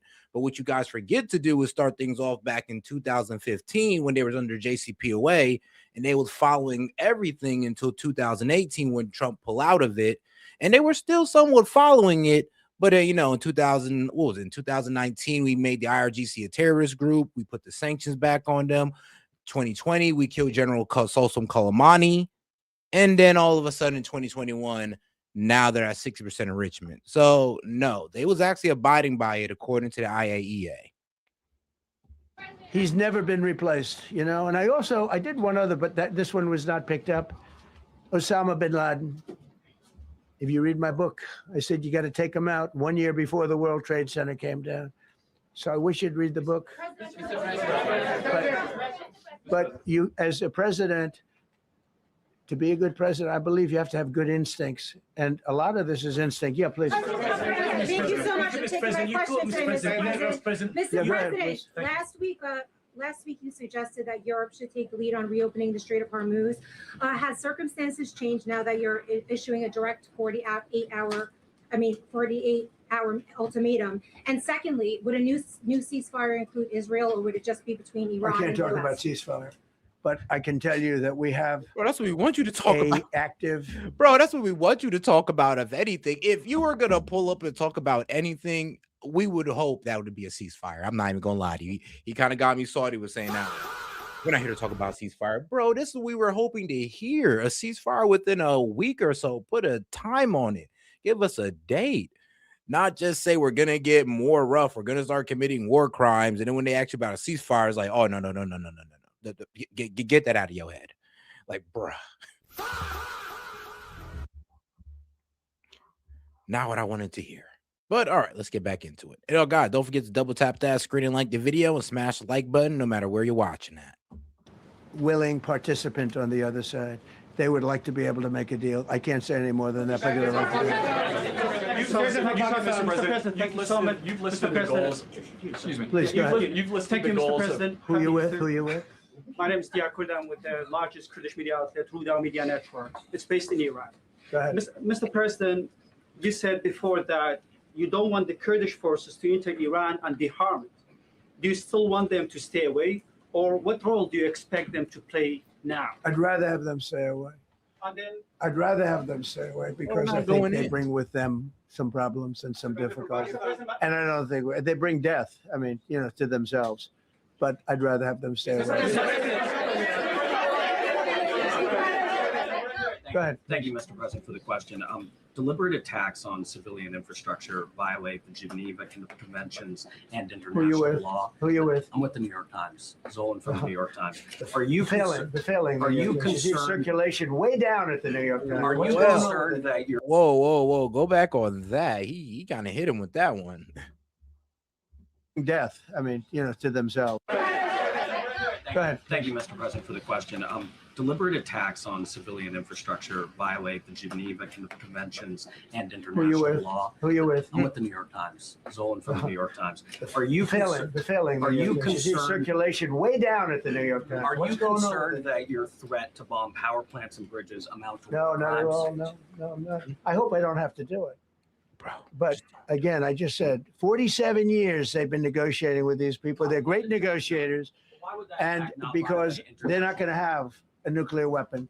And if somebody that takes my place someday is weak and ineffective, which possibly that will happen because we had numerous presidents that were weak, ineffective, and afraid of Iran, we're never going to let Iran have a nuclear weapon. And if you think it's okay for people that are sick of mind, that are tough, smart, and sick, really sick, you know, from a policy standpoint, from a any which way you want to say, mentally, these are disturbed people. If you think I'm going to allow them, and powerful and rich, to have a nuclear weapon, you can tell your friends at the New York Times, not going to happen. It means violating international law. Quiet. You no longer have credibility at the New York Times because the New York Times said, oh, Trump won't win the election, and I won in a landslide. I won every swing state. New York Times said, oh, Trump won't win the election. Dog. I mean, what they're asking is a pretty valid question. I mean, so what are you gonna commit to those war crimes? He's like, no, you have no credibility. No, bro. You need to answer those questions. It's like, are you gonna commit to this or not? And you know what? Trump is most likely going to commit to this. I'm just going to go ahead and call it, sadly. He's going to go ahead and commit to these strikes if Iran does not bend that knee. New York Times has no credibility. The credibility they have is it used to be all the news that's fit to print. The old gray lady, it was great, but they're running on past fumes, and you can't keep doing that. You have to be able to give the correct news. And people like you, who I know, are fake. You're fake. Go ahead, please. Your messaging on the war has moved from the war is coming to an end to war going to be bombing Iran to the Stone Ages. Right. And we've heard a range of those kind of messages. So which is it? Are you winding this down? Can't tell you. Or are you escalating I can't tell you. I don't know. I can't tell. Depends what they do. This is a critical period. They have a period of, well, till tomorrow at 8 o'clock. I gave them an extension. They asked for an extension of 7 days, right? I said, Steve, give them 10 days. 10 days is up actually today, so I gave them 11, I guess, indirectly. I thought it was inappropriate the day after Easter. I want to be a nice person. They have till tomorrow. Now, we'll see what happens. I can tell you they're negotiating, we think, in good faith. We're going to find out. We're getting the help of some incredible countries that want this to be ended because it affects them also. A lot of people are affected by this, but we're giving them till tomorrow, 8 o'clock Eastern time. And after that, they're going to have no bridges. They're going to have no power plants. Bro. Stone Ages, yeah. Stone Ages. Bro, that's a war crime. It's like you're going to have no bridges, so you're going to destroy all bridges, even the ones used by civilians mostly. That's a war crime. all power plants all power plants are mainly used by civilians. So that's going to be, like I said, a war crime. Like, is anybody else not getting this at this point? Like, bro is literally talking about committing war crimes live on television. This is wild. Yo. I never thought I'd be here where a president of the United States just saying, F it, bro. I'm dedicated to committing war crimes. And I'm going to say live on television for everybody here. Man.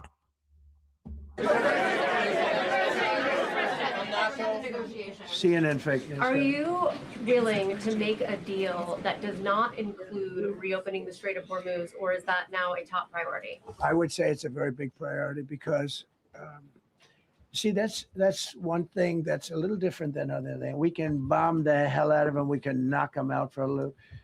But to close the strait, all you need is one terrorist that somehow has a truck loaded with, because you can carry them in trucks, large trucks, a water mine, drop them in the water. And now you tell people that own ships that cost $1 billion to don't worry about the mine. You can do that even just by saying we put mines in the water. So it's not like the rest. We can knock out their military. We already have. We've knocked out their Navy. We've knocked out their Air Force completely. We've knocked out 158 ships in 3 days. We've knocked out even their mine droppers. They don't have any mine droppers anymore, but they put them on other boats and they could drop them. I'm not even sure they have any mines there, by the way. I'm not sure. I'm personally, they say there might be 8. I don't know. I think there might be none because they're very good bullshit artists. That's why for 47 years they've been bullshitting other presidents and they haven't done the job. And people are living in hell. You live in that country, they're living in hell. No, I think that 47 years of this stuff is long enough. They're at the weakest point they've ever been. They have no Navy, they have no Air Force, they have no anti-aircraft weaponry, they have no radar, they have no communication. In fact, the big no anti-aircraft weaponry, but it was able to shoot down one of our aircrafts. Okay, Trump. Okay, bro. All right, you got it. Oh man, you got it. biggest problem we have in our negotiation is that they can't communicate. I said to Steve, what are they saying? Sir, they can't communicate. They have no method of communication. So we're communicating like they used to communicate 2,000 years ago with children, bringing a note back and forth. They have no communication. But all I want to see is I want to have a safe world, and you're not going to have a safe world. Here's the thing is, you can't blame you can't say that you have air superiority when, well, they're able to hit a jet. And he also took down other aircrafts as well. So like I said, we sit here and claim air superiority, but we're getting jets taken out of the sky, which is why we needed this whole rescue mission operation. So let's not forget, they was all talking about air superiority for weeks now, and we're dealing with this. And even if it was a shoulder missile, well, guess what? That's part of their air defense that they can fire into the air. Israel will be gone. The Middle East will be gone. And then they're coming for Europe. And I have to tell you, I'm very disappointed in NATO. Very. I think that NATO, I think it's a mark on NATO that will never disappear in my mind. You know, they're coming to see me on Wednesday. They're going to say, oh, we'll do this, we'll do that. Now they all of a sudden want to send things, you know. But they said it loud and clear at the beginning. When I spoke to UK of all, I would have said they would have been there first because they're the oldest. And I say, yeah, I'd love to have a little help. He said, no, sir, we'd rather wait till you win. I said, I don't need help after we win. They have 2 old broken aircraft carriers, barely work. I said, I guess we can use them. Who the hell knows? I called the general. He didn't even want them. He said, we don't really need them. We got the SS Abraham Lincoln, sir. We don't need them. You know, we have, in terms of technology, we had one day 101 missiles going at 2,700 miles an hour aimed at the Abraham Lincoln. 101 missiles. Out of 101 missiles, 101 missiles were shot down. Unbelievable technology. 10 years ago, 5 years ago, I don't know if that would have been possible. But 10 years ago, that wouldn't have been possible. 101 missiles heading to a ship that's not that far off the coast.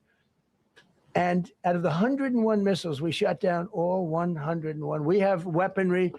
The Patriots are unbelievable. We have weaponry that's unbelievable. Yeah. Go ahead, please. Yes. Thank you, Mr. President. You said earlier today during the egg roll that you would like to take Iran's oil, but Americans want U.S. forces home. Correct. What's that trade-off? If I had my Does it choice, take too yeah, much because I'm a businessman first. With Venezuela, as you know, the war was over in about 45 minutes. And we have great people running Venezuela, very good people. I mean, the relationship is good. And we are a partner with Venezuela. And we've taken hundreds of millions of barrels, hundreds of millions. Over 100 million barrels already is in Houston, refined and out.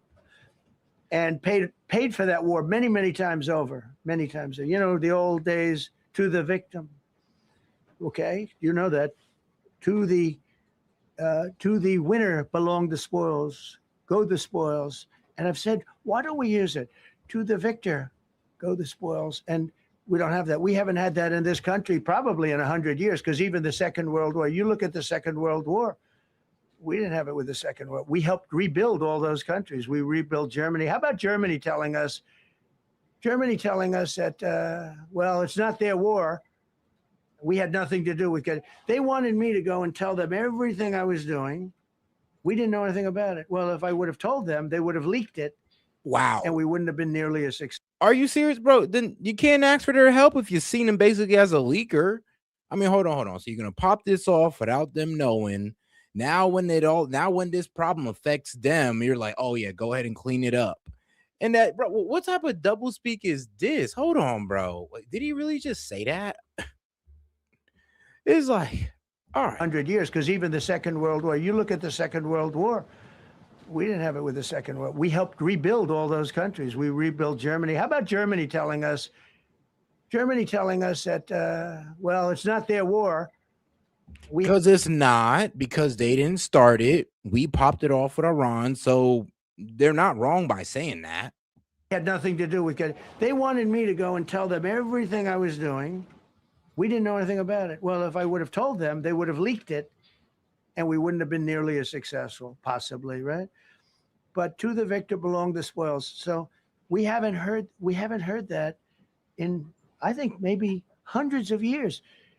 Now with Venezuela, and we, just so you understand, the people of Venezuela, they say if I ran for president of Venezuela, I'm polling higher than anybody has ever polled in Venezuela. So after I'm finished with this, I can go to Venezuela. I will quickly learn Spanish. It won't take too long. I'm good at language. And I will go to Venezuela. I'm going to run for president. But we're very happy with the president-elect that we have right now, the people that are running it. If you remember Bush with Iraq, they fired the generals, they fired the police, they fired the people that worked in their equivalent of the White House. They fired everybody. And you know what they had? They had a mess. And you know what happened? ISIS formed. Those generals and those soldiers got together. The police got together. They all got together. They formed ISIS. Not going to happen with us.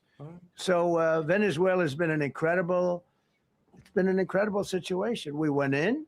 We were very successful. Military power like nobody's ever seen. The general, Venezuelan general, said, I was on that site. I said, I've never seen ferocity like that. I've been doing this for 40 years. He said, I've never seen it. They hit us from 17 different, they were all set.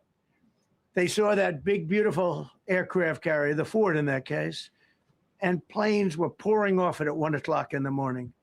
So typically when you see that late at night, you know, you could be in trouble, right? And we were all ready. They had their equipment. It was Russian. And they had Chinese equipment. It was all set. They were going to give us a fight. He said, and then they came, and they came at speeds like we've never seen. And they came at 17 different angles. The general and his people, that was a lot of angles. They hit him from every angle. He said, we knew it was over in 3 minutes. We were waiting for them. Their equipment didn't work. And there's a reason it didn't work. Someday we'll explain that to people. They pressed the button, nothing happened. They pressed it again and again, nothing happened. And he said, we knew this whole thing was over in 3 minutes. We've never seen any, he used the word ferocity, the ferocity of these planes from 17 different angles, and it was over. They went inside. And remember, that was on a military base with thousands of soldiers.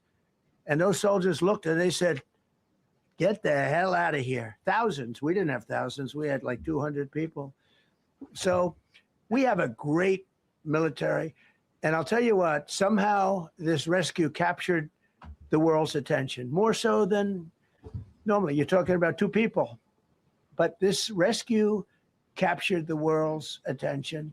But we did it in Venezuela. That was amazing. And now we have a very bad man in prison and going to trial. I mean, he released, aside from the drugs, which he was terrible, Maduro released hundreds of thousands of people from jails into our country.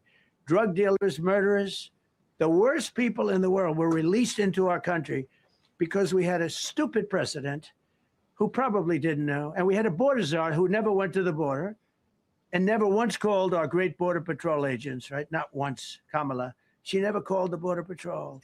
She never said, how we doing? I used to call the Border Patrol guys every day. You can ask them, Paul, ask any one of them. Brandon, ask them all the time. How are we doing? How are we doing?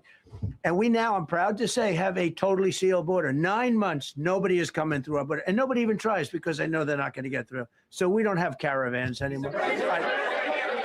So maybe 1 or 2 more and we'll be done. Mr. President, are you allowed to, or are you willing to end this conflict with Iran charging tolls for passage through the strait? Us charging tolls? Iran.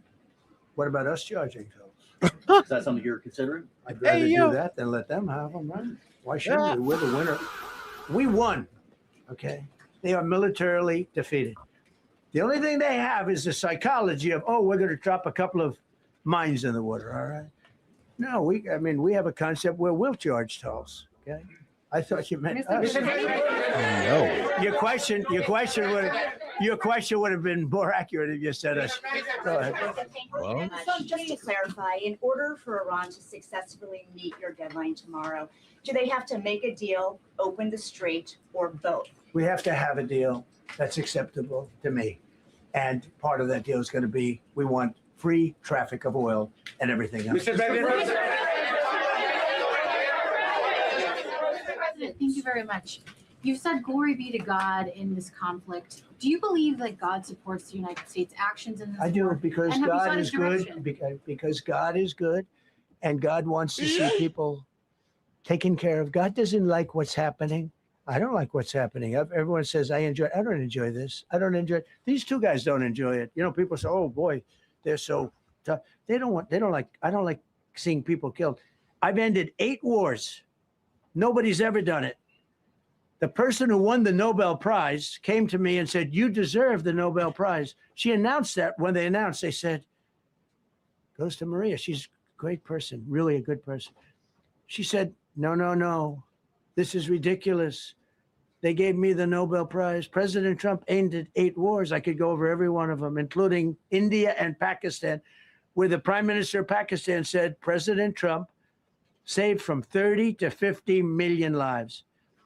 That makes me much happier than what we're doing right now. That makes me much happier. We have 1 more to end, by the way. I'll always give Trump's props for ending that conflict, which was about to turn into a war, because I could have gotten nuclear real quick. Because, Pakistan and India, they hate each other with a passion, just an ever dying passion. Ever burning passion. President, you called yesterday in your Truth Social, you called the Iranians crazy bastards. True. What is your response to critics who say that? I don't care about critics. What is your response to critics who say that it is your mental health that should perhaps be examined as this war continues? I haven't heard that. But if that's the case, you're going to have more people like me, because our country was being ripped off on trade, on everything for many years until I came along. So if that's the case, you're going to have more people. Dasha, go ahead. Jessica. You said that very little is off limits in Iran as far as targeting, Yeah. including power plants, bridges. You've mentioned those. Very little is off limits. Are there certain kinds of civilian targets, though? I'm thinking schools I don't want or to tell you that. hospitals that you I don't want would to say tell you is that. off limits? We have a plan because of. I mean, hold on, bro. You could at least, sit there and tell the American people, like, look. We're not gonna go after no schools or hospitals, but we are definitely about to bomb the hell out of their energy infrastructure. And I would still disagree, but I'll be like, you know what? At least he's not bombing schools and hospitals. At least he said it to our face. Like, we can't even get that. We can't even get a promise on no bombings of schools and hospitals. We can't get that, guys. Isn't that kind of wild? Like, I mean, I feel like that's the least we should get. At least. The power of our military. Where every bridge in Iran will be decimated by 12 o'clock tomorrow night, where every power plant in Iran will be out of business, burning, exploding, and never to be used again. I mean, complete demolition by 12 o'clock. And it'll happen over a period of 4 hours if we wanted to. We don't want that to happen. We may even get involved with helping them rebuild their nation. And you know what? If that's the case, the last thing we want to do is start with power plants, which are among the most expensive thing, and bridges. You saw the bridge one. We were very close to a deal. Oh, guys, make sure to double tap that screen and like the video, guys. And if you haven't already, make sure to subscribe to the channel. Appreciate the support, by the way. We do this every day, or at least try to.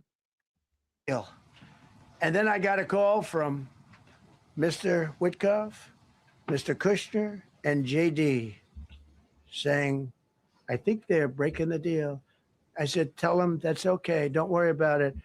But tell them to look out their window and watch. And within 45 minutes, I gave the order to knock out the biggest bridge. I gave the order, knock out the biggest bridge in, I believe, the Middle East, but the biggest bridge in Iran. And within 10 minutes after I gave that order, that bridge was over. So do I want to do that? No. Do I want to destroy their infrastructure? No. It will take them 100 years to rebuild. Right now, if we left today, it would take them 20 years to rebuild their country, and it would never be as good as it was.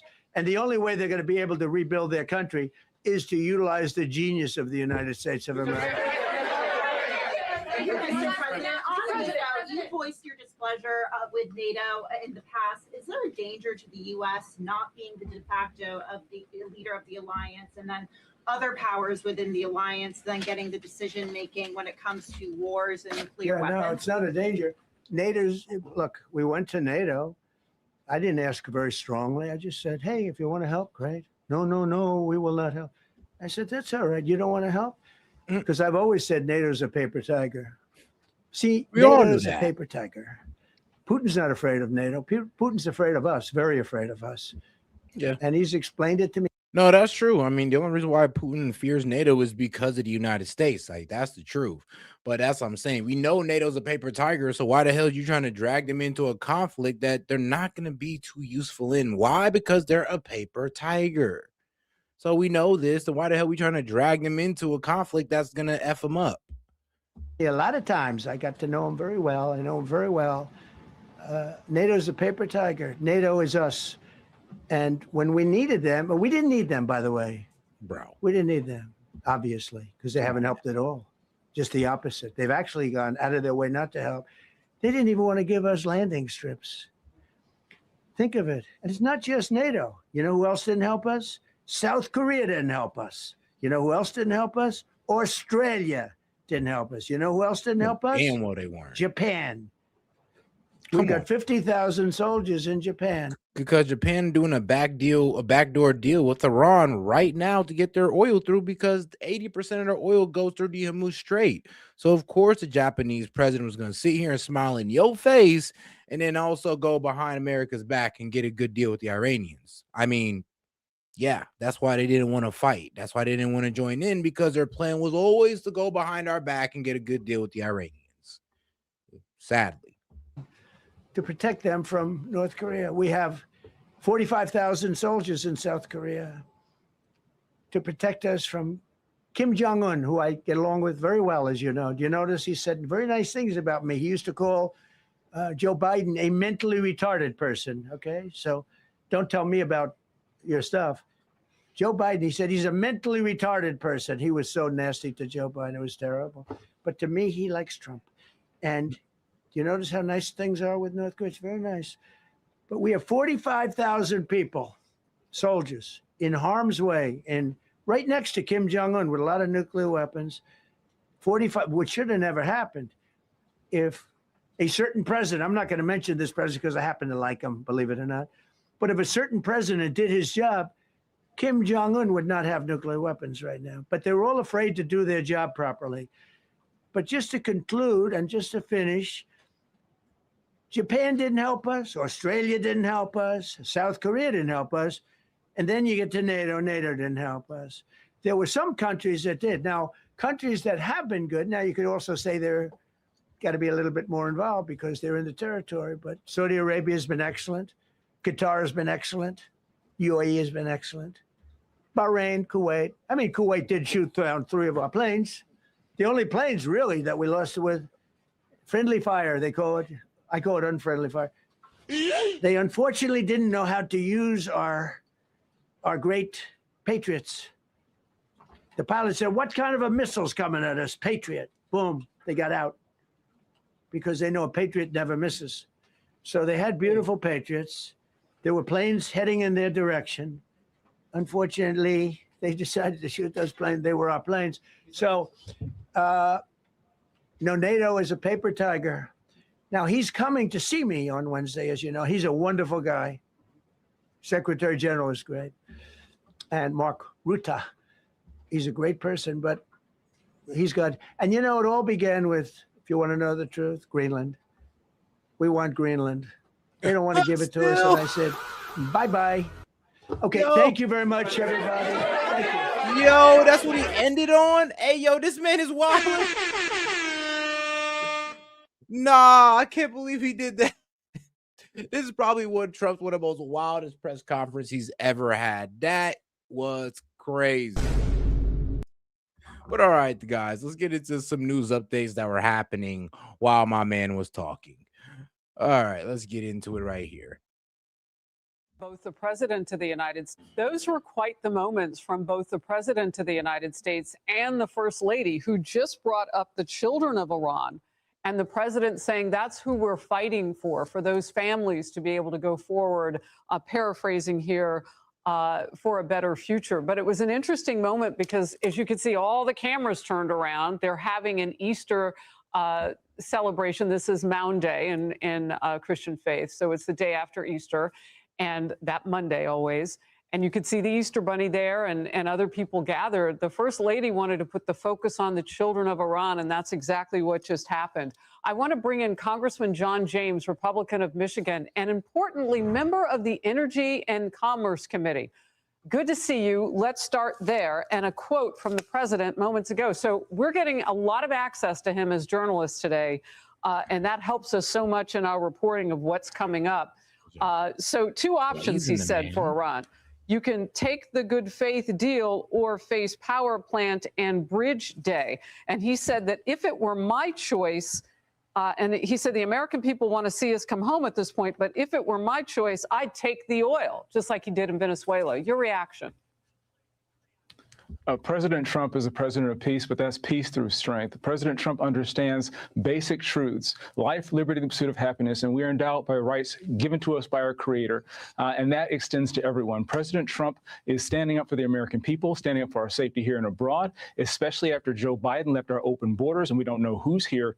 President Trump is doing everything that he can to make sure that a regime that shouts death to America can no longer be in a position to exact those heinous plans on us.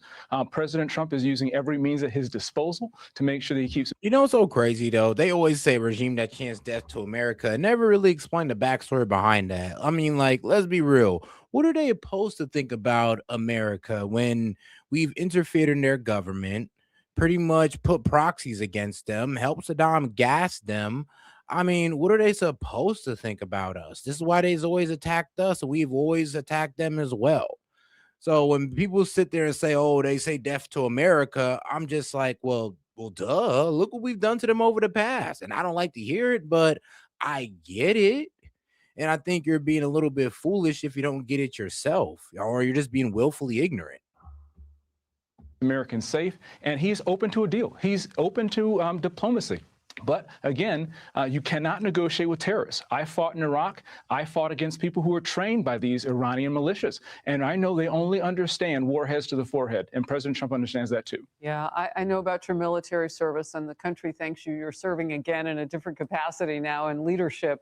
I want to ask you about the enemy for a second, because you do have that perspective. And here's the thing, though. These people who say, well, we're not going to negotiate with terrorists. I mean, bro, we're negotiating with terrorists right now. Is like, if we weren't negotiating with terrorists, then we'd be putting boots on the ground in Iran just trying to take the whole thing. So we're negotiating with terrorists right now. So I don't even know. I really don't get when people say that, because I'm like, the only way this war is going to end peacefully and without, the whole Middle East being thrown into dysfunction is if we negotiate with terrorists. And if that's what you want, then, you saying we don't negotiate with terrorists don't really make too much sense. But hey, do you, bro? Do you? As well. When you hear guys, make sure to double tap that screen and like the video. Appreciate the support, by the way. But let's make sure we're smashing that like button and double tapping that screen. Moments ago, I want to read this. And Trey Yinks reported this, but we have more detail on it now. Iranian state media reporting that Iran has rejected the ceasefire proposal, and Iran's response is demanding some inclusions on the list, and end to conflicts in the region. Well, they start so many of them with their proxies, they could make that dream come true themselves. A protocol for safe passage through the Strait of Hormuz, reconstruction, and lifting all sanctions. So, if all of this is on the table and they're rejecting it, what? Hey, shout out to my man Noah Joyner. He says, have you seen any of the memes about Japanese guys and American guys bonding over barbecue? I haven't, but I could see that, though. I mean, hey, man, Japanese, they do barbecue well, too. I don't think better than us, but not bad. Not bad. Can you give them? Well, just last week, they were refusing to talk, and now they're coming up with listed demands. I think that this is moving in the direction of people who want to use diplomacy now to bring this conflict to an end. Again, this started because Iran was using dollars that were sent by the Biden-Obama administration that were funneled to proxies like Hezbollah and the Houthis and Hamas. They used that money to terrorize our allies and to terrorize Americans. And they are right now shutting down the Strait of Hormuz because that's the only recourse that they have. Now, they are not even talking about nuclear weapons. That is off the table because President Trump understands exactly how to negotiate, and Iran understands that President Trump means nuclear weapons was never on the table. This was all about their enrichment. Let's not forget. We want them to, apparently the goal is to stop them from enriching. We've moved the goalpost from they can't have a bomb to now they can't enrich. Business. Yeah, and the president just mentioned that. I mean, this was the sort of news. Not even at 3.6% like in the JCPOA. No enrichment whatsoever. Oh, and they got to give up their ballistic missiles. And Lord knows that ain't happening. Conference before the news conference later today. And we got so much information out of this just in terms of what he will do and plans to do. But those two tracks with diplomacy now, he said, this is the easy part. As you just said, we're not even discussing them not having a nuclear weapon in the future.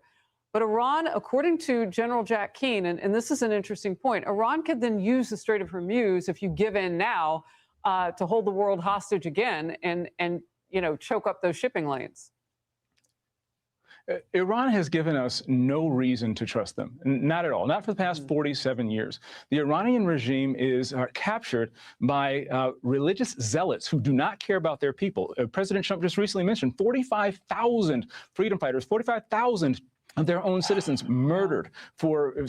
So crazy. Like I said, they don't got 30,000 names. For some people say, well, why do they got to give you names? Well, because that's the way I'm going to believe it. Like with Gaza, the Gaza Health Ministry, they had names. The 53,000 Christians that died and that's been getting murdered in Nigeria for the last, 9 to 14 years. There's names. But there's not names of all 30,000 to 40,000 to 100,000 of Iranian protesters. And I'm be real with you, to get to 30,000, what were they doing? Bombing them? Like, come on now, guys. And I'm not saying I believe the 3,100 that they put out. I think it's more like 6,000 possibly, but 30,000, nah. Sorry, guys. Speaking up for freedom, and these are people. Let's go what we can verify. Let's just go what we can verify, guys. Who have relied on Western European appeasement that, frankly, Americans are sick of. We are sick of continuing to being threatened on our homeland. And after 4 years of open borders under Joe Biden, we can no longer take these risks. That's why I voted multiple times to fully fund DHS, and we'll continue to stand by that. President Trump is doing what he can to satisfy his #1 goal, keeping Americans safe. And that includes making Americans strong. And we are well on that path. Congressman James, talk to me a bit, because you had mentioned Iraq and your service in the Middle East previously. This is so different from that. We are not changing hearts and minds. This is not Afghanistan.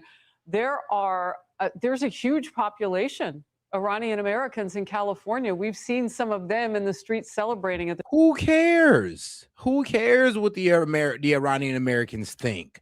They're not going to go over there and fight for that country. They're not going to go over there and fight for the freedom of Iran. So let's stop bringing these guys up.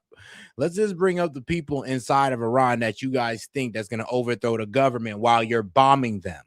And then we're thinking about taking out the electricity in their water. I mean, shoot, you're telling me they're going to go ahead and fight the regime thirsty as hell? Like, please tell me how that works. They're going to fight the regime dehydrated? Oh my God. That's such a great plan, guys.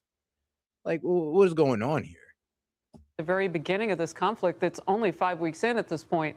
But it's interesting. That's not what's happening. And when you heard the First Lady moments ago live on at the White House. That's funny. I ain't gonna lie. What was it? Omexis? That was funny. I'll give you that one. He said, I would assume over 47 years, 31K killed. No, they were talking about within those 2 days during the protests. 31K killed is what they're saying. But if you said over 47 years, I'd be like, you know what, bro? I'm gonna have to give that to you. I'd probably have to give that to you.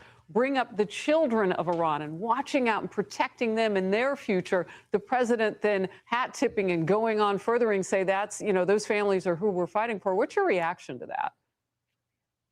I think it's absolutely unconscionable. The left and the fake news media who've been rooting against President Trump and American success in Iran while they go out in the streets and chant "No Kings" on their free time when they're being paid by God knows who. Bro, no kings. I'm gonna be real with you though. It's kind of funny because we're kind of wanting a king to be in power in, Iran, the Shah, aka the king, their monarch that they overthrown. We're kind of wanting to put that guy back in charge.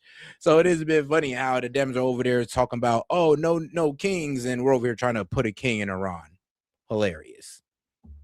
America is standing up for the rights and freedom of oppressed people. When you have pampered people on the left who don't know the price of freedom, President Trump is standing up for all, and even President's wife, First Lady Melania Trump, who has not gotten the credit that she deserves.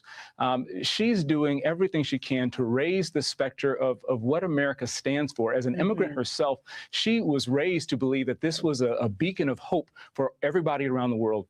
America today is a beacon of hope for the Persians in Iran who yearn to breathe free. And frankly, I'm disappointed in our European allies who, frankly, are not allowing us overflight, not allowing us basing, but still expect carte blanche for their own defense of their freedom. We have an obligation to America first, but not America alone. And this includes making sure that Iran can never hurt us or hurt our allies. And that includes the innocent people of Iran and the Persian people who deserve to be free. Yeah, and you know that Lord, they're still selling that as if Trump is not just talking about trying to cut off their electricity and their water. It's like, it's so funny how this guy could say that with a smile on his face, knowing damn well our president just said that we're about to put him in a blackout and with no water. Yeah, bro. Okay. I mean, yeah, y'all can keep selling it, but trust me, nobody's buying it. All right, let's see what ABC News got to say. Trump is taking breaking news to get to. President Trump is taking questions on the war with Iran at the White House. Let's listen in.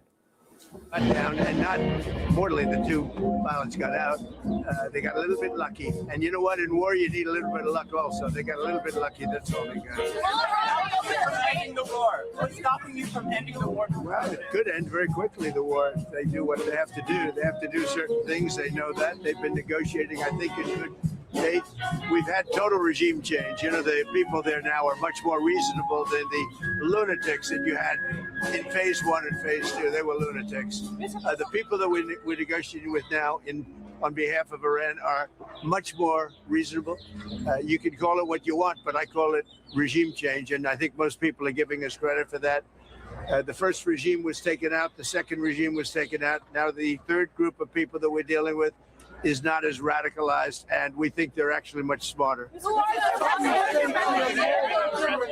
did you use such vulgar language in that Truth Social post? Only to make my point. I think you've heard it before. Mr. President, have you spoken to the families of the airmen that were saved? Have you spoken to the families of the airmen that were saved? I'm going to be doing it right now. Mr. President, what do you say to Americans who are not a fan of the war? They're foolish because the war is about one thing. Iran cannot have a nuclear weapon. I mean, like I said, if that's the case, then you should just put them under the JCPOA again or a stricter version of it. That's all you pretty much had to do. You didn't have to go into war over that. But okay. Had we not broken the Barack Hussein Obama agreement, you know what I'm talking about, the Iran nuclear deal. This is years ago, my first term. You would have had a total. Israel would have been gone, extinguished. Israel would have been wiped off the face of the earth, and the entire Middle East would have been, at a minimum, in big trouble. But I did it. That was phase 1. We killed Soleimani. Without Soleimani, if they had Soleimani, it would be a whole. I mean, here's the thing, though. When we hopped up out of that deal in 2018, put the IRGC as a terrorist group, kills Salsum Soleimani, yeah, that's when they went to that 60% enrichment.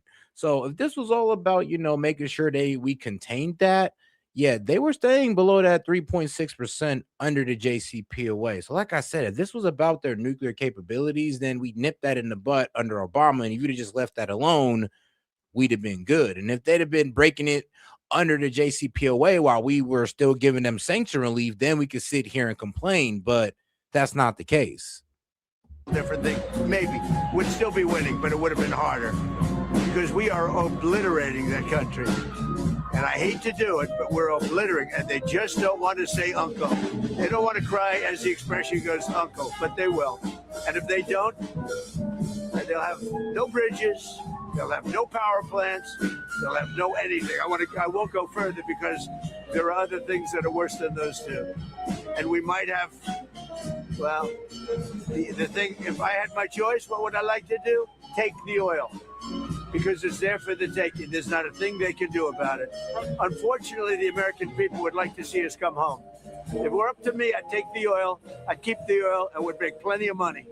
And I'd also take care of the people of Iran much better than I swear to God, bro, this man's just out here trying to snatch everybody's oil. Like, nobody's oil is safe when Trump's out here, bro. I'm telling you. It's like, if you catch a lack and your oil's gone. They've been taken care of. It's been horrible. They've killed 45,000 people as of a month and a half ago. 45,000 protesters. We don't do that. So if I had my choice, I'd keep the oil. But I also want to make the people of our country happy. I think most people wouldn't understand that. I'll give you an example. Venezuela has worked out so incredibly. We've had 100 million. Oh, guys, make sure to double tap that screen and like the video, guys. Appreciate the support, but make sure we are double tapping that screen. Million barrels of oil right now in Houston being refined. It's been great. The relationship with Venezuela, the leaders, has been fantastic. And I think we're going to have a long-term, very good relationship. And it might be beyond long-term. You understand what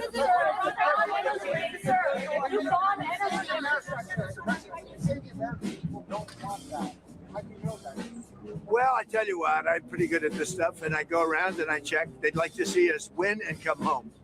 And I appreciate CNN for the first time maybe in my life. They did a poll, and everyone's saying, oh, is Trump losing MAGA? No, I'm not losing MAGA. MAGA loves what I'm doing. And CNN did a poll of MAGA voters, a big poll, very important poll. Harry. And he went on, he said, this is amazing, 100% support. He said, I've never had a 100% poll at anything before. And it's, do you support Trump? MAGA people, which is, by the way, mostly Republican. If you look, It's so crazy that he literally believes that. You think 100% of MAGA supports that? The cap.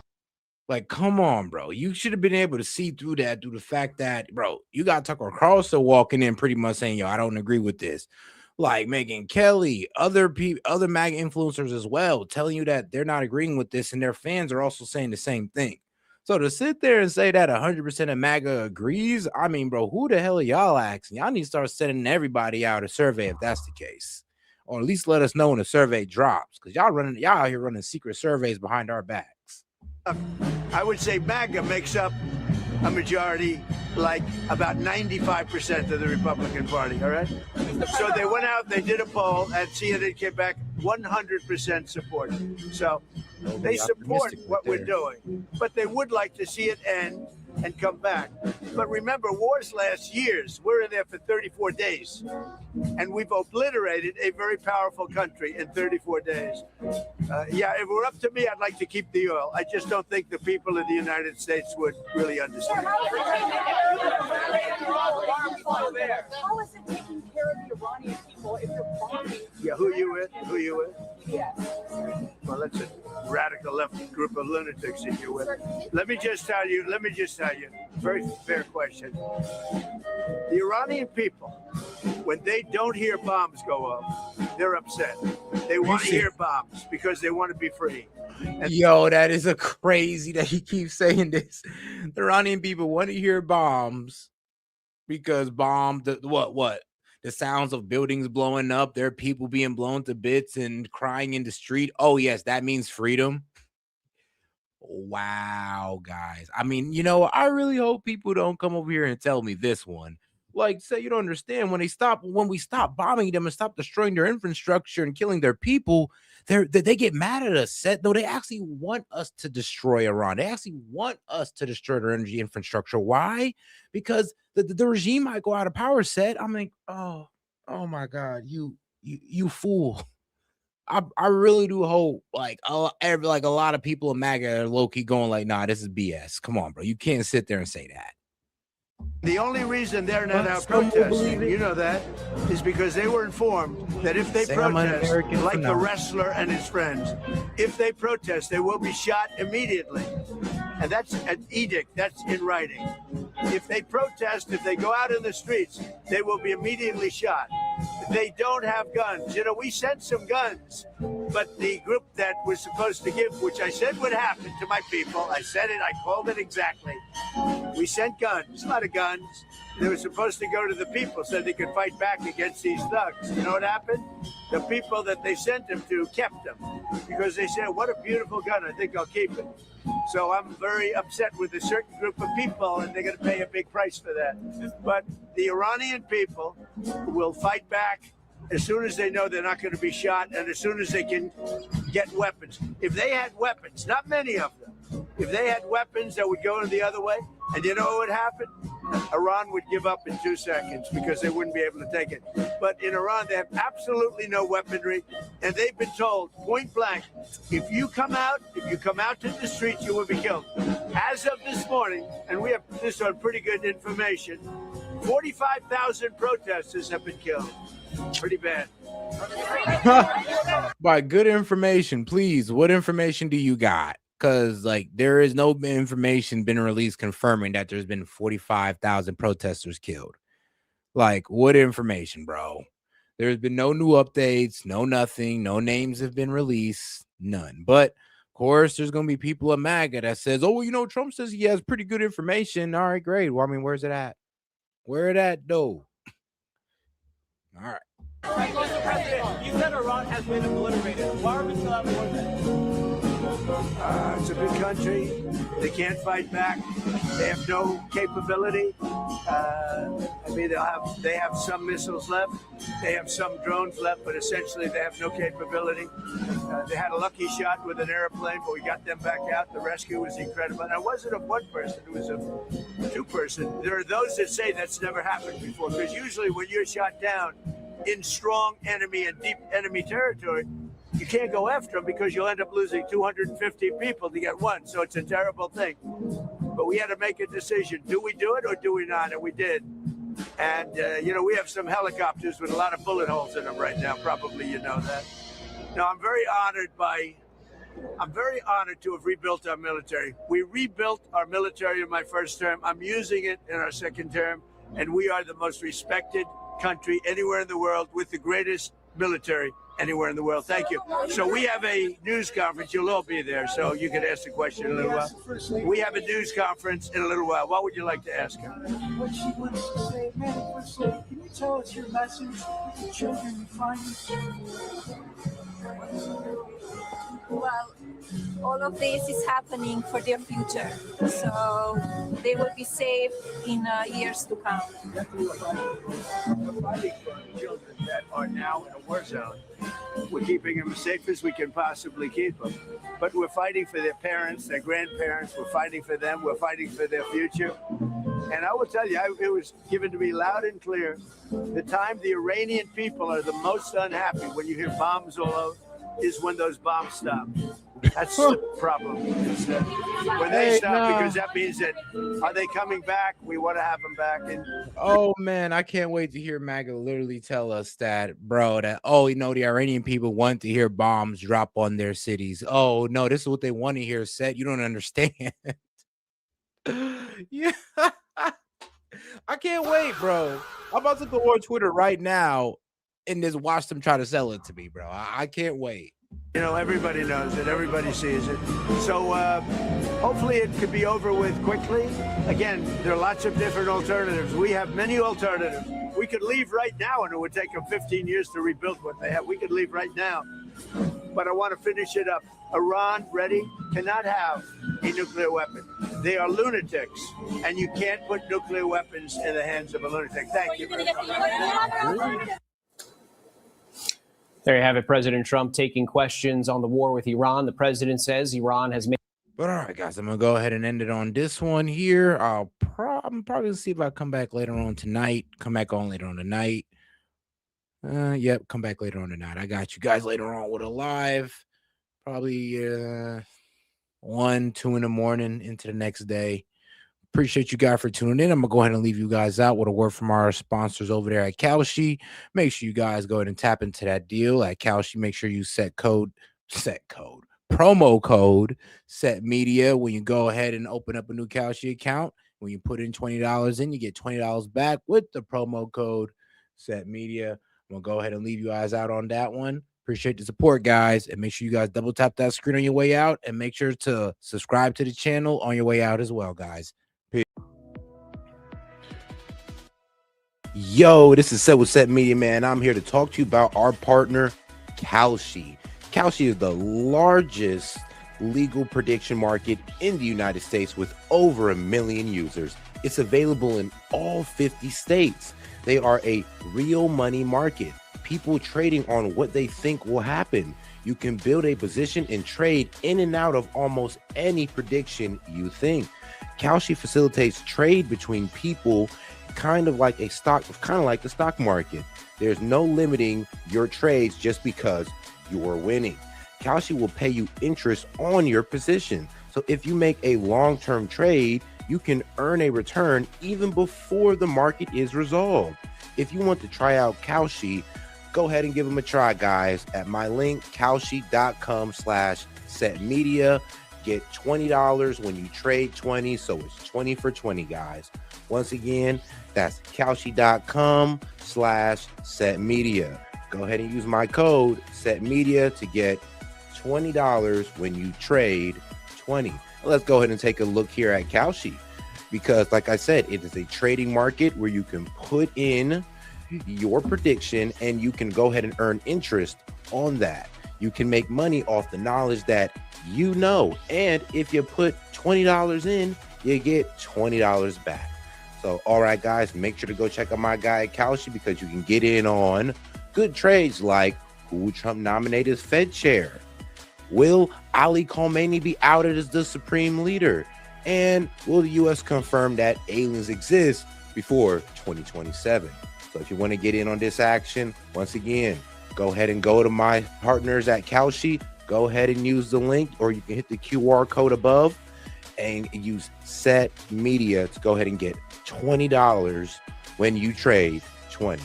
This is S.E.T from S.E.T Media, and shout out to Kalshi.